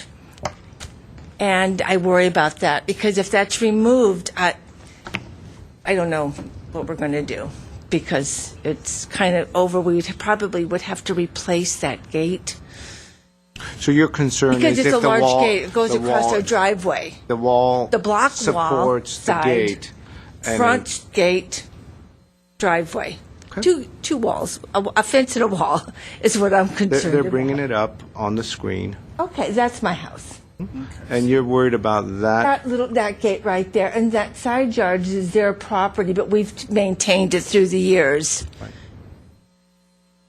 That's all. Okay, very good. We So I'm will not opposed have the to the architect project. address that Okay. specific thing, because now I think he understands what we're talking about. And you could see their sister project in the back there. See how tall it is? And that's what we look at from our backyard. But that's the way it is. So I thank you for your time. Thank you.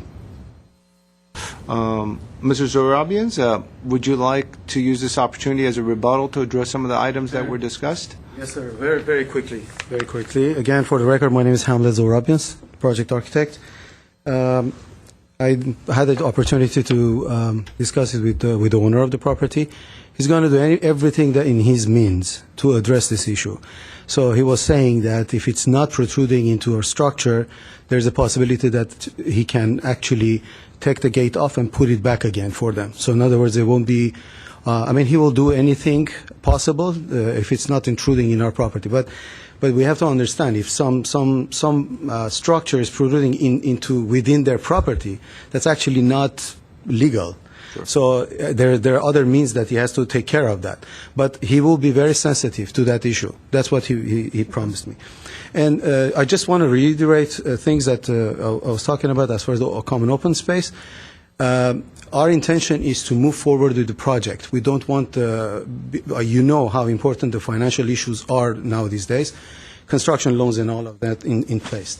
So if you find it in your within yourselves to accept, our alternative to the common area, then that's what we actually are requesting. If that is not going to be to your liking, then I already presented a very simple solution to you, how to cut it from each unit and give it back to the common area.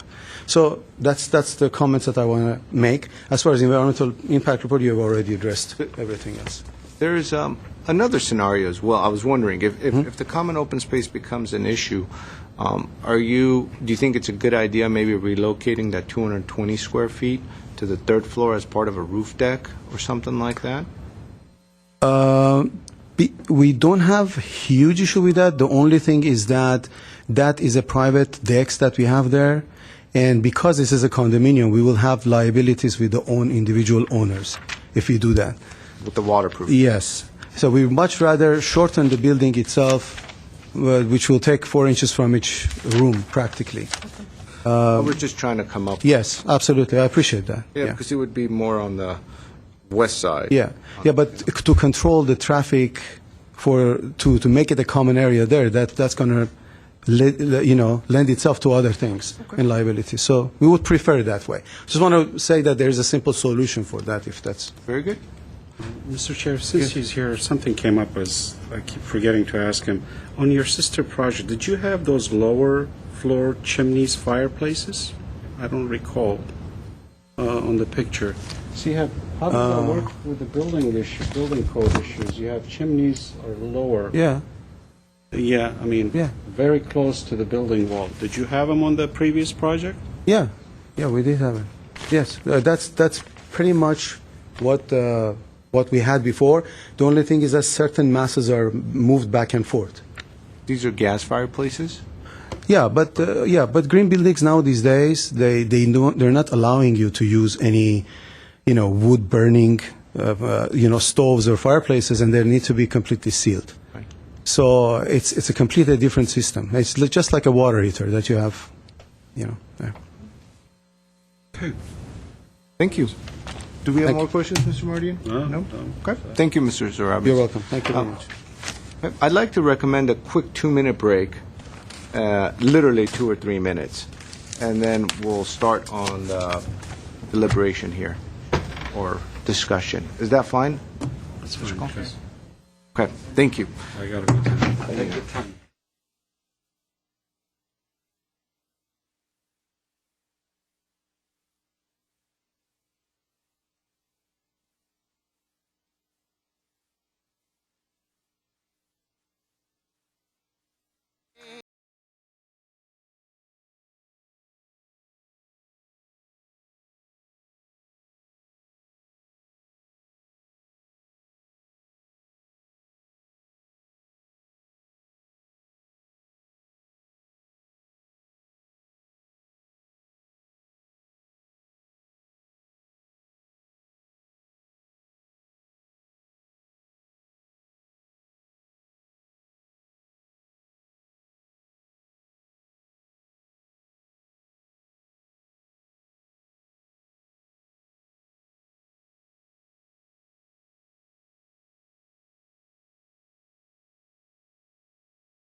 Okay. No, it's been We late. are back. Welcome, everyone. We are continuing our case. We're continuing discussion on the case of PDR 1315528 at 342 and 344 Myrtle Street. We actually have one more speaker, and it's Mr. Kazarian. And if you would fill out one of these cards. Yes, I did. I know, but we can't I find it do for it some again. reason. Yes, I'll do and, it and give it to staff. Yes, you have 3 minutes. Go ahead. Good evening. Good evening. Mr. Chairman, ladies and gentlemen, and staff. This building that they're going to build on 342 and 344 is exactly a copy of the building 341 in California. That's what I understood, unless I am wrong. I took a photo from my backyard. It's a massive, huge building, which is fine with me. I have no problem with that. What I'm asking is for your Yes. It's a huge, massive building. Are you going to be speaking up here or at the No, podium? Okay. Okay. So for just your information, this is a model in here. I'm not a professional model maker, but to make things easy, this is building on California. This is their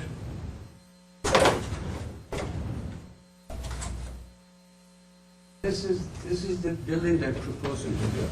This is Myrtle. Okay. Not a good model maker, but You did pretty good. okay. And my house is here. Okay. Right to the wall in here. Guys, but it's the only light we get from the sun. This is the angle we have. If it is this way, then it's going to cut everything off. You won't get no light from that. My suggestion is, instead this building should be it should change right over here, and these things can be done really easily. Push a button, you can reverse it all. Actually, a flip over, not turning around in the other way. Flipping this the other way.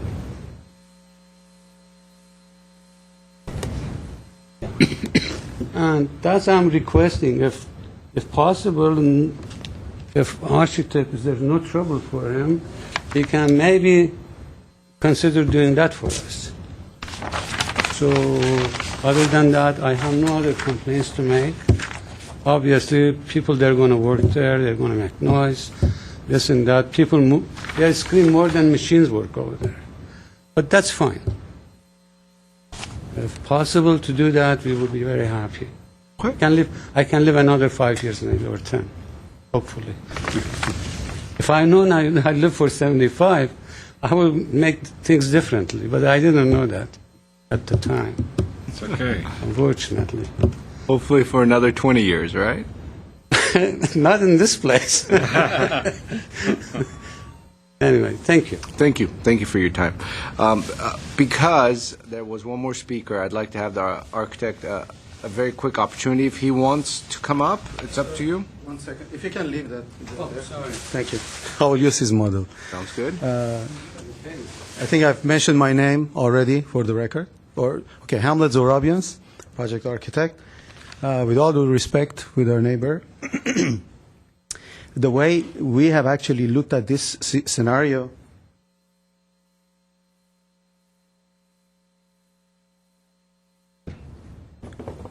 was to actually have this, where it's actually it's something that is much open area rather than having two buildings over here making this, because if you switch this thing around, you're making the same argument for the other building. So if you don't switch this, when you're doing it like this, you're making the same argument for this neighbor. So it's not that easy as pushing a button and everything. It's going to really disturb our elevator location and a lot of other things. This thing is already worked out as far as design. And with all due respect to our neighbors, we don't want to do that. So I just wanted to make it clear. I think this is a much better design where you have something like this, where you keep both areas open, and it's going to flow much better rather than having two tall buildings beside each other. No, we cannot have cross-communication, I'm sorry. You've had your chance to speak, now you need to give the architect his chance. So that's all I was going to mention. Okay. I mean, Do we have additional questions from the architect on this? No. Okay, Okay. thank you very much, Mrs. Zuri Evans. Now I'm going to close the public portion, and we'll start. You went last time, first? I don't remember. I don't remember either, but I'll start. That's okay. there you go, Ms. Palmer. Okay. We've already got a building built similar to this. I think it's a nice building. I really don't have any comments other than we don't have anything up here that shows the heights of the walls, the size of the planters, that be included in all the plans. I put up didn't the see cross section. I don't think it shows No, the height of the just planter you have to wall. measure. So I'd like to note that the planter walls be at least for the trees, the minimum 42 inches, and the other planters, depending on, at least 2 feet high. The only other comment I have is that once you widen the planters along the perimeter, change some of the landscaping to get a little more height and differentiation, because right now you've got shrubs that will be 2 feet tall, and you've got 3 stories of buildings. So it gets some variation in height, which is not a big issue. But I think the design is nice, and I think the comments by staff I agree with. Good. And if they can change that common area, increase it, I'm for it, because it's going to look very narrow with a 3-foot building without adding that space to the rear. Okay. So are you talking about the 220 square feet? 220 square feet. He said he could accommodate that by taking some off each building. And if we could do that, I think it would really benefit the building, because 3 stories and then the 15, 18 feet that's there now, I don't think is going to look that good or work that well. Thank you, Ms. Palmer. Mr. Mardian? I concur, Ms. Palmer. I do agree with the landscaping. The planter should be at least 2 feet wide, 2 feet high, and for 24-inch box tree, I think they should be 30 inches. I think that's what our minimum is. I do agree increasing that common area in the back gives you more relief, especially when you have a 3-story volume in the back. Now you have another 3-story volume from the other side. So I think it will give you a relief on that. And I agree with the staff comments in addition to the comments that Ms. Palmer made and I just made.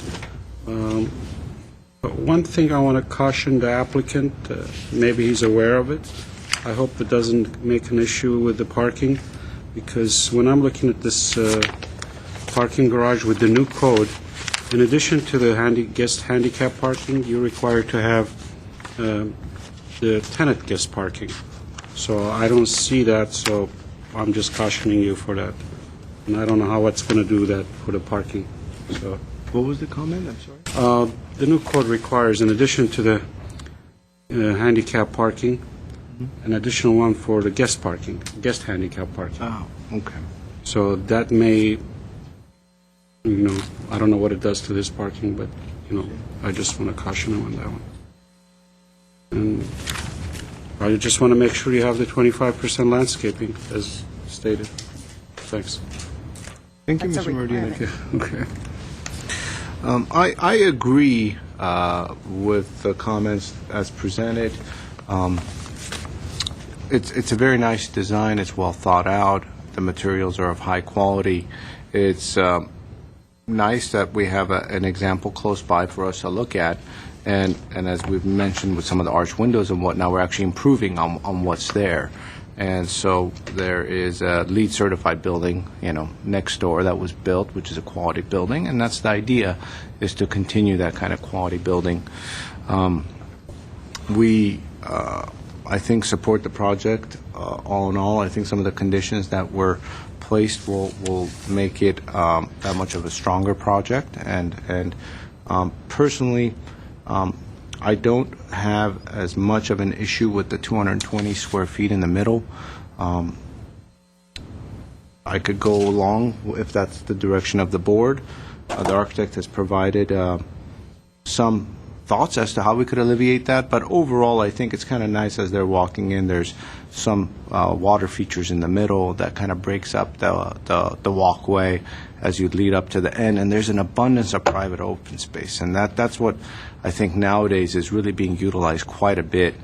A lot of the projects that we do in LA, we have roof decks throughout, and that's what's being used, and so the private open spaces are crucial, and this project has a lot more. And you could certainly very easily integrate them into the side setbacks as well, just by working those out, which I bet you will do, because it's a win-win. I'll actually make it that much more of a marketable project for those to integrate themselves to being used as well. So I think for those reasons, because of the abundance in the private space, I think, in my opinion, that mitigates that 220 square feet. But overall, all the comments that staff has presented, I think, are good comments. We could, of course, mention in there that the owner will work with the property owner next door with that gate to make sure that it's handled properly, where they feel safe, and so forth.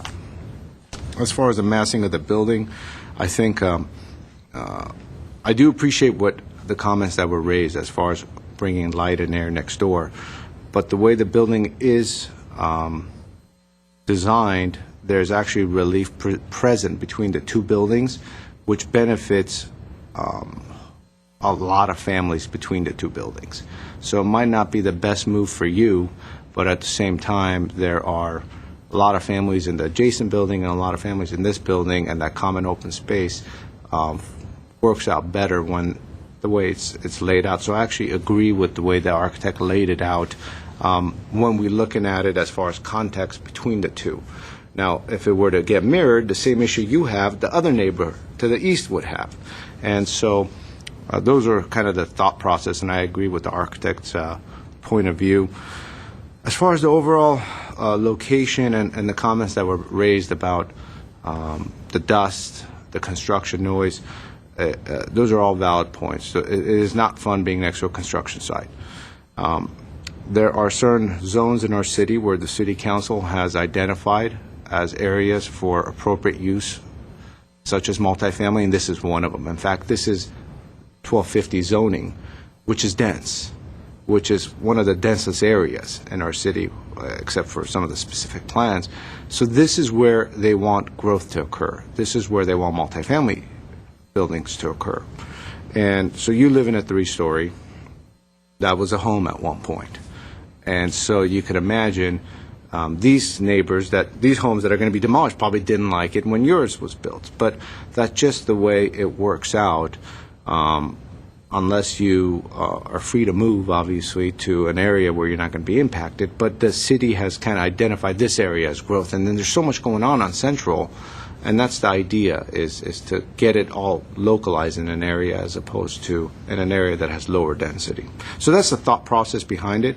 I think Milka will be able to, Ms. Toledo will be able to point you in the right direction where you'll get a lot of feedback and you'll understand what you could do as far as understanding during the construction and whatnot. So those will provide, staff will provide you with as much information as you'll need.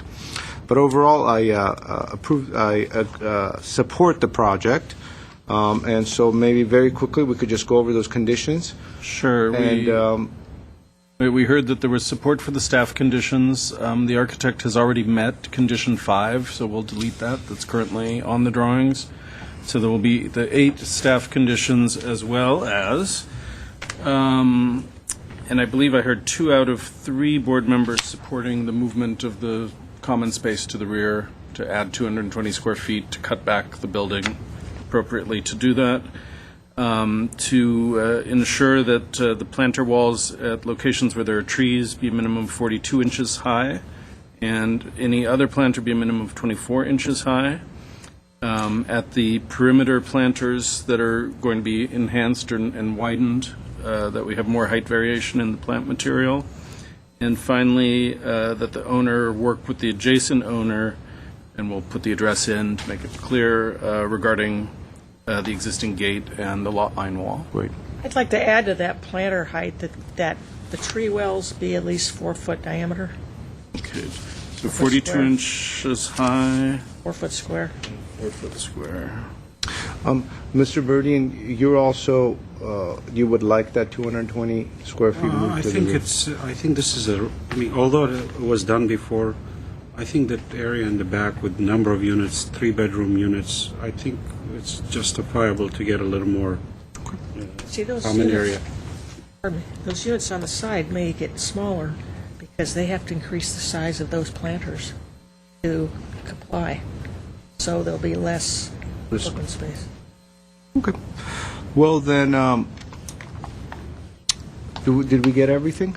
That was everything I have. Okay. Very good. Then, do I have a motion? I'll make a motion to approve with the conditions as First, we stated. need to make a motion on the environmental, Okay. and then we can make a motion on the I'll design. move to approve the environmental impact. Okay, that was a motion by Board Member Palmer. Do I have a second? Second. Board Member Marty, and again, this is to adopt the environmental mitigated neg deck. Actually, no, it's a neg deck. Chairperson, Board Member Palmer? Yes. Board Member Mardian? Yes. Chairperson Simonian? Yes. Okay, motion carried to adopt the environmental. And now for the design review. Is there a motion? I'll make a motion to approve the project with the conditions as Board Member stated. Mardian? I'll second. Second by Board Member Palmer. To approve with conditions. Board Member Mardian? Yes. Board Member Palmer? Yes. Chairperson Simonian? Yes. Motion carries. We have some pictures here that you could put part of the file as well. I'm going to approach you so that you can sign the resolution. Because I will be stepping out. We kept you really late this evening, huh, rather? Yes, but it's all Taking a right. nap. It's fine. Taking a nap. Today is the 24th.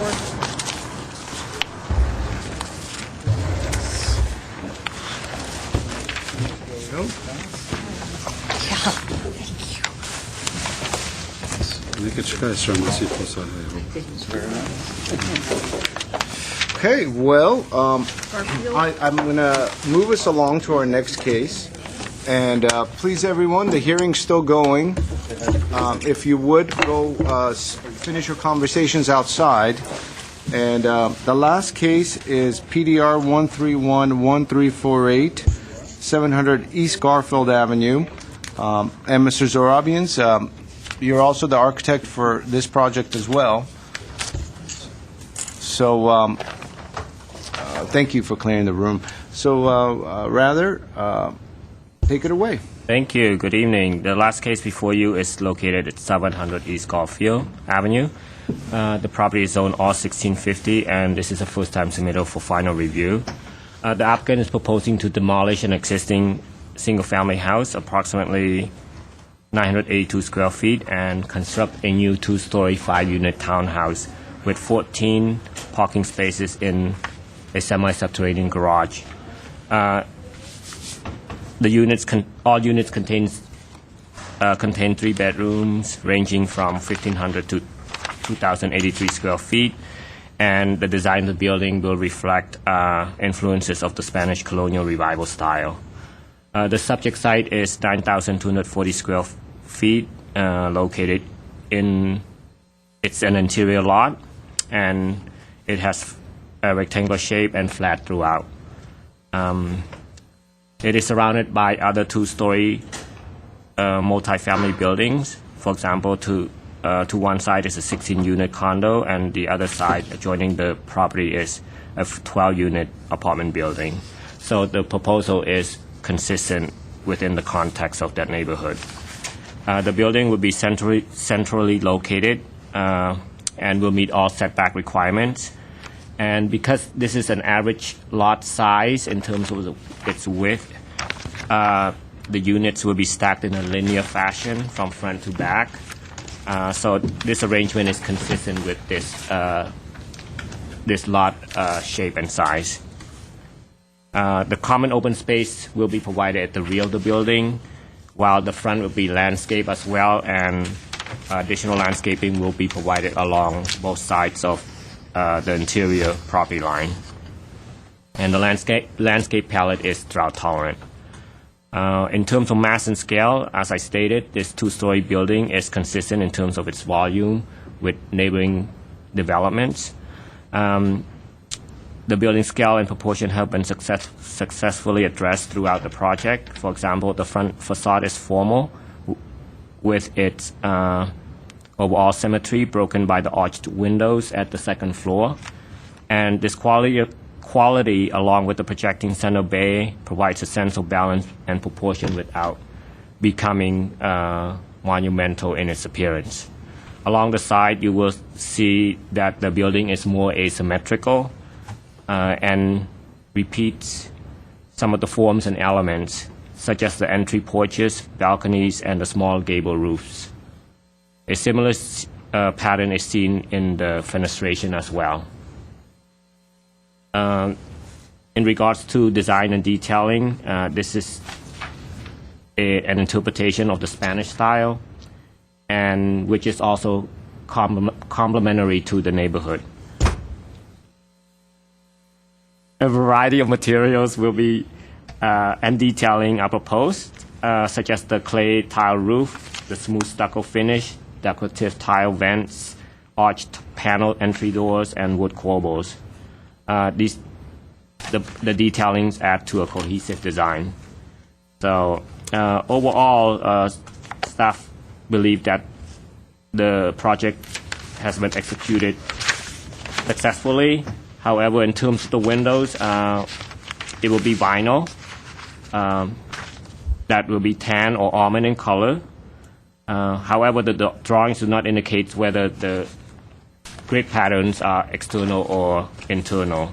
But ideally, for this type of design, if there's any grid pattern, it should be on the outside. And also, it appears that there's a mix of window operations that's being proposed, such as sliding and single and or double hung. We're suggesting that sliding windows should not be used. Instead, casement or hung windows should be incorporated into the project. And also, wood or cast stone seal should be provided for all window openings. But otherwise, the project is well executed, and staff recommends approval of this project with 4 conditions, and some of which I've alluded to already, such as windows should have simulated divided lights, wood or cast stone seals should be provided for all window openings, sliding windows should be replaced with casement or hung windows, and the stucco finish should be steel trowel or sand texture. And that concludes my presentation. Thank you. Thank you, Mr. Dang. Any questions for staff? Okay. Mr. Zarabians. You've had a busy evening. Yeah. 2 projects. I'm sorry, that's what before Mr. Sarabian starts, can you explain to me the garage height here? Because the property is sloping backwards as far as the average deck height. The garage height in terms of The deck level, the finish, you know. the average top of curb, is that what you're referring to? Well, because the property is sloping back, back, semi-subterranean garages cannot be projecting over 3 feet. 3 feet above the average top of curb at the street level. So on the back, it could go more. Yes. Because that was that same question came up on another project that in the development stages right now. Okay.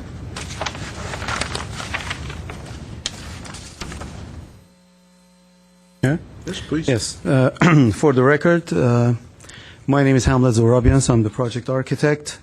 My address is 3467 Ocean View Boulevard, Suite B, Glendale, 91208. I was tempted to include my phone number as well there, but it's okay. Anyway, the project is a pretty simple project. It's a 5-unit project, and it's a 2-story Spanish style. And a couple of the unique features is that the front unit is designed as an owner-occupied unit. So therefore, what we have done, we've provided a entrance from the street. So that goes very well with the land, with the streetscape over there.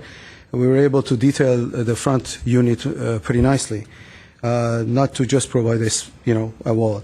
So there is an entrance there in front. The handicap accessibility will be provided with another door from the side of it, if you will.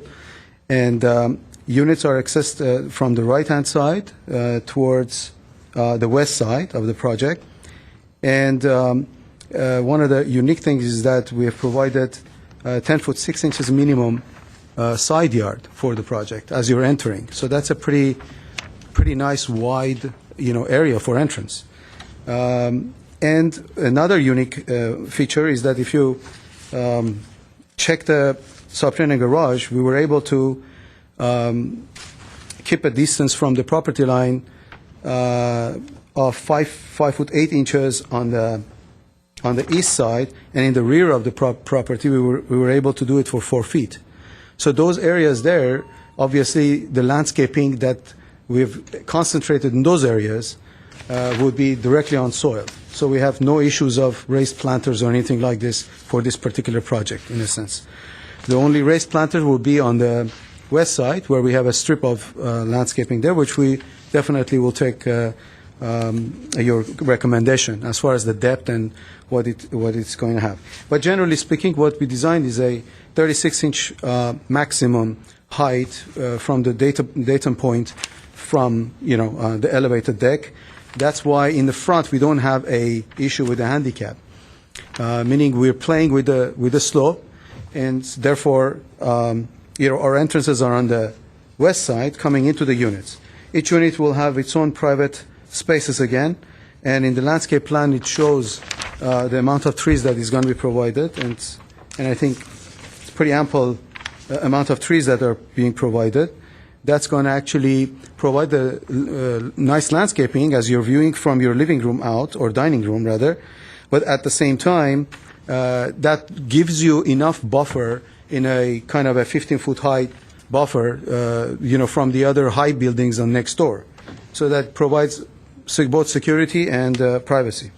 In the rear of the project, we have a lawn area again there, which that lawn area there would be suppressed in the within the deck. Deck is going to be lowered at that location, and we have a section that we shown that it's going to be leveled with the walk surface. So other than that. Materials are going to be pretty good quality materials. The only difference would be that we are using a vinyl window for the cost and maintenance issues. But the vinyl windows itself, it's going to be recessed within the exterior walls. So that detail, I'm saying, if you're making a condition, that's what it is. That's how we're going to be building this thing. So exterior studs will be 2x6, and an extra frame within it will be 2x4. And our vinyl windows would be attached to the 2x4. So you're going to get almost around 2 inches of depression for the windows. Front windows are deeper than that. If you notice, we provided at the entrance heavier walls on the sides of the windows, so the windows will look like a punched windows. Material board is with you. You can take a look at it. As far as the colors and everything, already staff have mentioned those. I don't have any particular thing to talk about because everything was already mentioned. Our cornices, for instance, and we have twisted columns detail in the front. That is going to be a precast finished foam. We have a sample of it. It's a very tiny cladding over the foam itself. So it's not going to be the foam is applied and then we just plaster over it. It's not going to be like that. So that's where we have concentrated more of our cornices in front, so we can actually detail it nicely there. Corbels and everything will be all wood corbels, as noted there, and they will give enough accent to the project. Our vents, for instance, we picked a detail to use actual, clay tiles for the vents itself, which will match Spanish, style elements. I'm available for questions, if you have any questions. I have a couple of questions Yes, to the sir. applicant. You just alluded that the side setback you provided in the garage. Yeah. And you're using that as landscape, but not from these plans. That area is all private area. You're saying you're Yeah, using but you go to the landscape plan. If you go to landscape plan, particularly it was important when you're using a tree. So you can see that the tree wells are not going to be raised. You see, that's the difference. They're not on your site plan. No, but it's in the landscape plan. This plan over here. I see it. Oh, I okay. see it. The other thing, you mentioned that you're okay with handicap accessibility from the street, because based on the contour lines you provided, 506, and your finished floor is 508, that's 2 feet different. How are you ramping up there? But we're going to be ramping all the way to the deck itself, and the deck is going to be sloped too. Yeah, but that's a 1 to 12 ramp, right? Yeah, but the deck it will be sloped too. Oh, you're sloping that Yes. front. But it's still, based on this, 508 and 506. Well, the first entry to the door itself, to the unit, is about 40 feet away from the sidewalk. So if I provide 1 to 20, it's not going to be considered a ramp at all. Yeah, but I'm just looking at your elevation, 508, 506. You see that, Mr. Yeah. Chair? Yeah, that's fine. So my 506 is, where's my 506? Where the stairs are? I mean, for the 50... Yeah, 508 will occur after the first door. After the... Yeah, first door. We will accommodate that. We've done a similar... Just run it, because otherwise Yeah. it becomes a ramp, then railings and things like... No, we're not going to... Gets too complicated. We've done a similar building that we are actually, it was very successfully done, and it's on, it's on, That's okay. anyway, we have done it before, so if that would be a comment, that's fine. We have no issue with that. We're not going to have any railings, in other words. Bottom Yeah, line is because we're that not gonna- becomes really... Yes. And if the ramp gets longer, then you lose more landscaping. You're already at basically minimum landscaping, although you have... My other question is, where's your roof access, gas meters, mailbox? Because Well- those are pertinent part of the design, especially in the gas meters, because they have to be outside. Yeah. Well, the gas meters, we can actually locate it in front of the entrance to the right-hand side instead of putting it in the basement. To the right-hand side, you can see Well, you that there's a cannot have ledge it in the there. basement. They're not allowing you these Yeah. days to have it in the basement, so it's got to be in the front. Okay, so we can provide it. We can provide it to the right side of entry. Are you going to screen it? Yeah, we can screen it with a short wall there. Because The I landscape. don't want to mention the previous project, not maybe yours, but there were a few other ones, similar design, even though they had a little pocket in the front, because you stack these units, they never considered, concealing them. Yeah. And that's right in the front of the building, so I want Yeah. to make sure we... And the roof access, because you have mansard roof all around, Yeah. Roof, how are you going to get there? You have to break the mansard? well, the roof accesses are provided individually for each unit. Okay, so those are the hatches, those are not skylights then? No, those are the hatches that you're opening into Okay, the all roof. right, all right. I wasn't clear. And mailboxes, I'm assuming you're going to put them outside? Correct. It will be within. It's recessed in the wall to the entry when you're coming in, to the left-hand side. That's all, Mr. Chair, that's my questions. Thank you, Mr. Nudin. Ms. Palmer? I don't have any questions right now. Okay. Okay. I don't want to say, is there anybody else in the audience, because there's nobody here. Okay, thank you, Mr. Thank you. Zorabians. Thank you very much. Thank you. Mr. Mardian, do you want to start us off?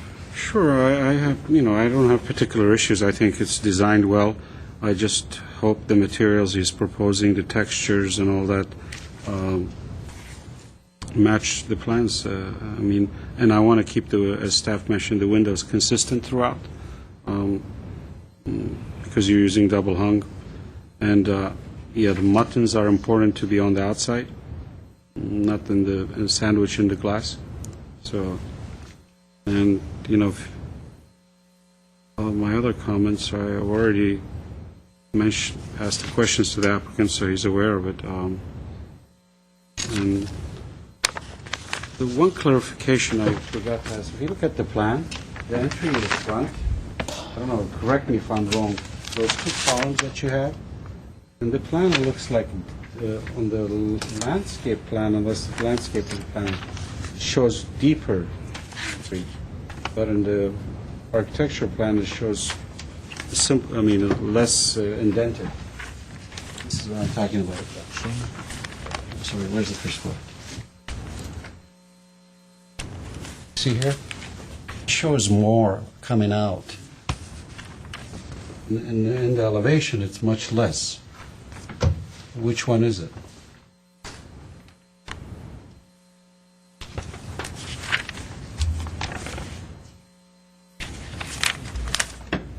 Because if it is coming out further, that's like 2-3 feet out more,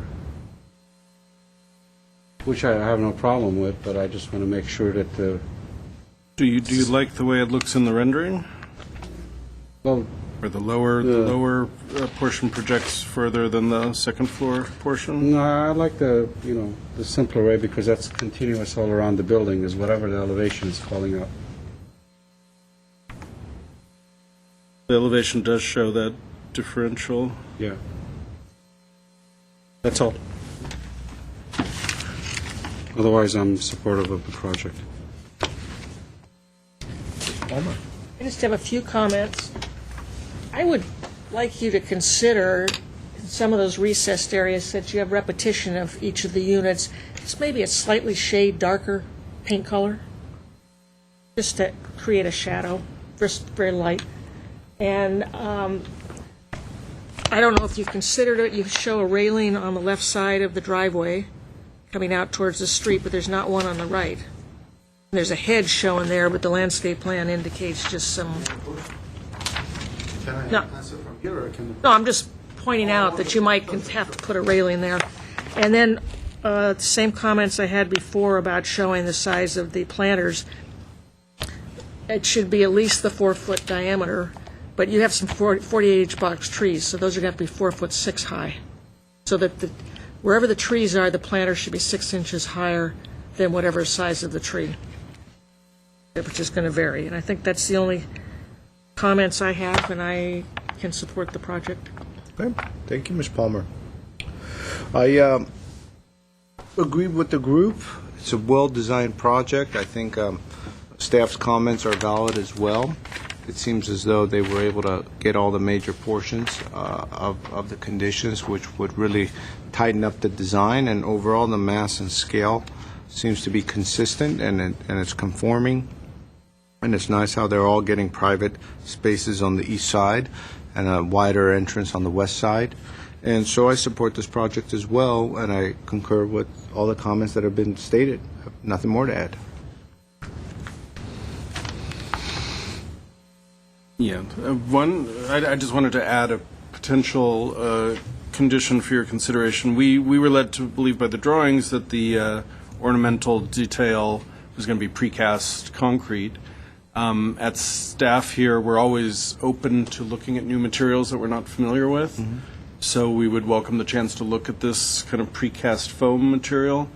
One concern I have is those materials often have a very uniform tone and texture and don't really resemble what I think they're trying to replicate. If we found that it didn't do a good job of that, we would then ask the applicant to go back to the precast concrete that's on the drawings. Yeah. Board appreciates that. That's fine. That's fine. Then rather, do you want me to do the others? Well, one thing, is the windows recessed? Windows Yeah, are it's recessed, yeah. He's using 2x6s. yeah. Okay. So, Okay, so the four staff the four staff comments will stand. We'll add the fifth condition that I just read, or just mentioned. We will ask for screening of the gas meters at the front of the property with appropriate landscaping. We will, and I'm not sure if this was a condition or consideration in terms of the shade. It's just a comment. I just think it would look nicer to have a little shadow Is there? line. I was going to mention it, but, I totally, because I The think recessed there's areas at the side facades would. Nothing major. Yeah, Just very subtle. subtle, yeah. Okay, so just a shade darker color used at the recessed areas on the side. At the locations of tree planters, the planters themselves will have a 4-foot diameter, and wherever there's a 24-inch box tree, there'll be a 4.5-foot depth for that planter. No, I would just put 6 inches higher than whatever the size of the box is, because they have some 48, some 36, 6 some inches 24. higher That just, than box. no, it's on the back. Not on the deck. I have it in the back. We can't have any, cross-communication, but what I heard was the 48 is only in the front, but then Ms. Palmer says there's also some that Mr. Tyson has saying- indicated at the rear. the planters be 6 inches higher than whatever the box size It's is. a good general rule. That way, whatever size you guys end up with, it'll be 6 You're right, inches. 24 and 36, you're right. And then the board was okay with the tan vinyl windows. Oh, make sure the site plan matches your landscape, so we don't miss that, those Yeah, I planter noticed areas. that one. I'm There's a sorry? landscape strip along the driveway that's not reflected in landscape plan. No, I'm talking about the private areas. Oh, okay. The trees The in trees the in the private private areas, areas. on the east side. So I'll have the site plan and landscape plans be revised for consistency. Whereas in the landscape governs on the east side. The landscape drawings will govern on the east side because Okay. they're locating the trees Okay, landscape. Cover. on the east side.